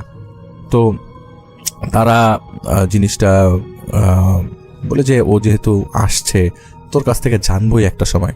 অ্যাটলিস্ট তাদের মনের মধ্যে একটা সান্ত্বনা ছিল যে ছেলে তো বাসায় আছে। তো তারা অনেকটা তাকে বাসায় আটকে থাকে, আত্মীয় স্বজনের বাসায় যেতে চেত না, আত্মীয় স্বজন বাসায় আসলে সামনে আসতে চেত না। 3 মাস পরে হঠাৎ করে একদিন গোসল করে, দুপুরের গোসল করে, সেদিন ছিল জুম্মাবার। জুম্মার নামাজ পড়তে যায়নি সে। 3 মাস তো সে একদম বাসার মধ্যেই টোটালি। তো তার চুল কাটার জন্য আলাদা করে নাপিত বাসায় নিয়ে এসে চুল কাটা হয়েছিল। তো 3 মাস যখন অতিবাহিত হয়, সে যখন প্রথম কথাটা বলে, প্রথম কথা বলার সাথে সাথে সে বলে যে আমি শরীরে এই ব্যথাটা সহ্য করতে পারছি না, আমাকে মেরে ফেলেন। তার বাবাকে বলছিল আমাকে মেরে ফেলেন, আব্বা আমাকে মেরে ফেলেন, আমি আর কোনোভাবেই সহ্য করতে পারছি না এই ব্যথা, মরলে আমার আর ব্যথা করবে না। তখন তার বাবা বলে যে কি হয়েছে বাবা? বলে যে আমি সারা শরীর প্রচণ্ড ব্যথা হচ্ছে, আমার মনে হচ্ছে আমার লোমে আমার শরীরের চামড়ায় কেউ ঘুরছে, আমার মনে হচ্ছে আমার শরীর আমি নিজে কন্ট্রোল করছি না, আমার শরীর অন্য কেউ কন্ট্রোল করছে, আমাকে দয়া করে আপনার পায়ে ধরে আব্বা আমাকে মেরে ফেলেন। তো নিজের বাবা যখন নিজের ছেলের কাছ থেকে এই ধরনের স্টেটমেন্ট, এই ধরনের কমেন্ট শুনবে, অবশ্যই কোনো ছেলে বা কোনো ছেলের বাবার এটা সহ্য হবে না। তো সাথে সাথেই তারা আসলে আবিরের সাথে যোগাযোগ করে, আবিরের বাসায় যায় তার বাবা, এবং আবিরকে এই বাসায় নিয়ে আসে। আসলে তখন হুজুর আর কোনো ধরনের সন্ধান না নিয়ে সরাসরি আবিরকে সন্ধান করার কারণ হচ্ছে, আবিরের বাবা আবার মুসার বাবাকে বলেছিল আবির হয়তো বা কিছু জিনিস টের পেতে পারে। এটা তারা ডিসকাস করেছিল, কিন্তু আবির কখনো এসব নিয়ে তেমন একটা ডিসকাস করেনি। আমরা আবিরের ব্যাপারে ইনশাল্লাহ জানবো, তিনি আমাদেরকে জানাবেন বলেছেন। আবিরকে বাসায় নিয়ে আসা হয়। আবির তখন মসজিদ থেকে ব্যাক করেছে। তো মাগরিবের ওয়াক্ত আবির বাসায় আসে। মুসাদের বাসায় আসার পরপরই আবির পুরো বাসাটার মধ্যে একটা হাততালি দেয়। 3টা হাততালি দেওয়ার পর বাসাটার কেমন একটা গোমট বাঁধা ছিল। ওর কাছে বলছিল যে আমার ভালো লাগছিল না, আমি 3টা হাততালি দিলাম, আপনারা অন্যভাবে নিয়েন না। সে 3টা হাততালি দেয়, সাথে সাথে বাসাটার মধ্যে মনে হচ্ছে যে বাসাটা পুরো খালি হয়ে গেল। রুম থেকে কেমন একটা ধোঁয়ার মতো কি জানি বের হয়ে গেল, লাল লাল ধোঁয়ার মতো কি জানি একটা বের হয়ে গেল। তার বাবা রুম থেকে কিছু একটা ধোঁয়া বের হয়ে গেল, ড্রয়িং রুম থেকে একটা ধোঁয়া বের হয়ে গেল, এবং তাদের ডাইনিং স্পেসের নিচ থেকে একটা ধোঁয়া বের হয়ে গেল, সেটা রান্নাঘর দিয়ে বের হলো। তো আবির এত কিছু খেয়াল করছে না। আবির চোখ বন্ধ করে মুসার কপালে একটা ফু দিল। মুসাকে বলল যে তোর ব্যথার ব্যাপারে আমি আসলে তেমন কনসার্ন না, কনসার্ন হচ্ছে আমাকে একটু বলতো কি অবস্থা। তো আবির মুসার মাথার উপর হাত রাখে, প্রায় 5 মিনিটের মতো হাতটা রেখে আবির হাতটা সরিয়ে ফেলে এবং আবির কিছু সূরা পড়তে থাকে। সূরা পড়ার একটা পর্যায়ে যখন মিড অফ দ্য সূরা হয়ে গেছে, বোঝা যাচ্ছিল আবির সূরা বাকারা পড়ছে। তো মিড সূরার মাঝখানে যখন চলে আসে, তখনই মুসা কথা বলতে শুরু করে যে আমার 4 বছরে কি হয়েছিল কিচ্ছু মনে নেই, আমি 4 বছরে কোথায় চলে গিয়েছিলাম আমি কিচ্ছু মনে নেই, আমার কিছু মনে পড়ে না। তবে সেদিন রাতের কথা আমার স্পষ্ট মনে আছে। সেদিন রাতের বেলা যেদিন মুসা ঘুমাচ্ছিল ড্রয়িং রুমে, 2জন মেয়ে তার সামনে আসে। মেয়েগুলো প্রচণ্ড সুন্দরী ছিল এবং মেয়েগুলো সুন্দরী থাকার কারণে তাকে প্রভোক করে এবং তার কাছে আসে, তার শরীরের সাথে ঘেঁষতে থাকে, যেটা মানে একদমই বলার মতো না, এরকমভাবে ঘেঁষতে থাকে এবং তাকে ডেকে নিয়ে যায় বাসার নিচে, তাকে ধরে নিয়ে যায় বাসার নিচে এবং সেও পেছন পেছন যেতে থাকে। তখন মুসার আর কোনো খেয়াল ছিল না সে যে কারো পিছনে যাচ্ছে বা কেউ তাকে নিয়ে যাচ্ছে, এটা তখন মুসার আর খেয়াল নাই। মুসা যখন নিচে যায়, নিচে নামার পর মুসার আর কিচ্ছু মনে নাই, কারণ মুসার এতটুকু মনে আছে যে মুসা একটা হোঁচট খেয়ে পড়ে গেছে, একটা ইটের সাথে হোঁচট খেয়ে পড়ে গেছে এবং থুতনিতে সে ব্যথা পায়। আসলে সেদিন থুতনিতে ব্যথা পায় এবং সেই থুতনির যে ব্যথাটা ছিলে গেছিল সেটার দাগ ওই সময় ছিল। আবিরকে বলে যে আমি থুতনিতে ব্যথা পেয়েছি, সেটা ওই দিনই ব্যথা পেয়েছি। এরপর আর তার মনে নাই। বলে যে আমি মানে মুসা যেটা বলেছে যে আমি এমন একটা জায়গায় দেখছি, এটা দুনিয়া না, এটা দুনিয়ার মতো দেখতে, এটা আকাশটা কেমন জানি মনে হচ্ছে উপরে একটা পানির লেয়ার আছে, আমি মনে হয় পানির নিচে, কিন্তু ওখানে পানি নাই। পানি থাকলে তো একটা জিনিস ফিল করা যেত, এটা পানি না। আমি যেই চারিপাশে আমি সমুদ্র চারিপাশে হাঁটছি, একটা পর্যায়ে আমি ঘন জঙ্গলের ভেতর ঢুকলাম। কিছুক্ষণ হাঁটার পর একটা বিশাল বড় পাহাড় আসলো। সেই পাহাড়ের একদম চূড়ায় আমি গেলাম, দেখলাম সেখানে পানি বয়ে যাচ্ছে। একটা মেয়ে আমার কাছে আসলো, মেয়েটা সম্পূর্ণ পুরা মণিমুক্তা খচিত সারা শরীর। মেয়েটা আমাকে বলল যে তুমি পানিটা পান করতে পারো। আমি যখনই পানিটা পান করলাম, এরপর আমার আর কিছুই মনে নাই। নেক্সট আমি যখন প্রথম মনে করতে পারি, আমার সারা শরীর প্রচন্ড ব্যথা করতে থাকে এবং আমি আমার নিজেকে পাই হচ্ছে খাজা মঈনুদ্দিন চিশতির দরগার বাইরে। আপনারা চিন্তা করতে পারেন, পাসপোর্ট নাই, ভিসা নাই, ইন্ডিয়ায় চলে গেল। খাজা মঈনুদ্দিন চিশতির দরগা তো ইন্ডিয়াতে, এবং এমনভাবে পায় সেখানে ঘুমন্ত অবস্থায় তার শরীরের উপর একটা ছালা ছিল। সে বলে ছালাটা আমি সরিয়ে যখন আমি হাঁটতে যাব, আমি দেখলাম যে দরগার বাইরে দুইটা মহিলা দরগার বাইরে দুজনই ঝগড়া করছে, একজন একজন কথা কাটাকাটি করছে এবং আশপাশে যেসব মানুষ ছিল তারা সবাই পজ হয়েছিল, মানে তারা সবাই কোনো কথা বলছে, কিছু কি বলছে আমি শুনতে পাচ্ছি না। আমি মেয়ে দুইটার কথাই শুনতে পাচ্ছি। এই মেয়ে দুটো ঝগড়া করছে এবং ঝগড়া বলছে ও আমার। এই ঝগড়াটার কনভারসেশনের কাছাকাছি যখন একদমই চলে যায়, তখন একটা মেয়ে নিয়ে ওকে টান দেয়। এরপরে ওর আর কিছু মনে নাই, খালি ওর এতটুকু মনে আছে ওর সারা শরীর তখন হাতের বড় বড় 5 আঙ্গুল, মনে করেন একটা হাত, একটা কবজি এতটা বড় হতে পারে না, আর বুকটার মধ্যে মানে একটা হাতের কবজি, এরকম একটা চাপ পড়া। বলে যে আমি যখন কাপড় আমার শরীরের মধ্যে দেখি যে লাল লাল দাগ, তো উনি যতটুকু নিজেকে দেখতে পেরেছে ততটুকু মনে করতে পেরেছে যে অনেক বড় বড় দাগ ছিল। আমি সারা শরীর প্রচন্ড ব্যথা ছিল, মনে হচ্ছিল যে আমার রগগুলা কেউ টেনে বের করছে, আমার শরীরের রগগুলা টেনে বের করছে, গলার থেকে রগ টেনে বের করছে, আর আমার ফাঁস লাগছিল, বমি বমি লাগছিল। আমি বমিও করেছি কিনা আমি জানি না, এটা মুসা বলেছে। সেকেন্ড যে জায়গাটায় মুসাকে খুঁজে পাওয়া যাচ্ছিল সেটা হচ্ছে মসজিদটার নাম হচ্ছে সম্ভবত মসজিদ কুফা। এটা হয়তো সম্ভবত কুফাতে। এটা বেশ বড় সড়ো একটা মসজিদ, অনেক বড় একটা মসজিদ, এটা গ্র্যান্ড মসজিদ সম্ভবত। সেই মসজিদের বাইরে তাকে মসজিদের ভেতরে ঢুকতে দেওয়া হচ্ছে না, সে ঢুকতে পারছে না। প্রচন্ড চেষ্টা করছিল ঢোকার, কিন্তু ঢুকতে পারছে না। বিধায় মসজিদের প্রেমিসিস তো অনেক বড়, তার বাইরেই সে হাঁটা চলাফেরা করছিল এবং যতক্ষণ সে হেঁটেছে তার পায়ের পাতা মনে হচ্ছে যে মাটিতে ছিল না, এটা মুসা বলেছে। এরপরে আমার কথা আমার মনে নাই। আমি এতটুকু শুনেছি লাব্বাইক আল্লাহুম্মা এই শব্দটা শুনেছি। কেউ হয়তো বা ভাষণ দিচ্ছে কোনো জায়গায়, মনে হচ্ছে সেই ভাষণটা মানে আরাফাতের ময়দানের ভাষণ, এরকম শব্দ শোনা যাচ্ছিল। তো তাদের বয়স তো আরাফাতের ময়দান তো অবশ্যই চিনবে, তাদের বয়স তো সেটা চেনার মতো বয়স ছিল। তো বলে যে আমি যতবারই দেখেছি ততবারই আমার যতটুক মনে ছিল ততটুকুই তোমাদের বললাম। শেষমেশ আমি একটা মানুষের সাক্ষাৎ পাই, সেটাও একটা মহিলা ছিল। আমি একটা নদীর পাশে, একটা নহরের পাশে ছিলাম। আমি নহরের পানি খাচ্ছিলাম এবং নহরের পানি সম্পূর্ণ রক্তে ভরা, কিন্তু নহরের ওই রক্ত পানিটা খাওয়ার পরও আমার পেট ভরছিল। আমি খাচ্ছিলাম এবং ওই পানির মধ্যে দিয়ে আপেল আসছিল, নাশপাতি আসছিল, আরও বিভিন্ন রকম ফল ভেসে ভেসে আসছিল, সেগুলো উঠে উঠে আমি খাচ্ছিলাম। তো একটা মহিলা আমার সামনে আসে, আমি দেখে ভয় পেয়ে যাই। মহিলা এসে আমাকে বলে যে তুমি বিপদে পড়েছ, আমি জানি না, আল্লাহর তরফ থেকে তোমাকে আমি উদ্ধার করতে এসেছি, আল্লাহ আমাকে পাঠিয়েছেন। তখন সে বলে আল্লাহ আপনাকে কিভাবে পাঠালো? আপনি বলে যে আল্লাহর সব বান্দাদের খবর রাখেন, আমি চাই না এই দুনিয়াতে আপনি শেষ হয়ে যান।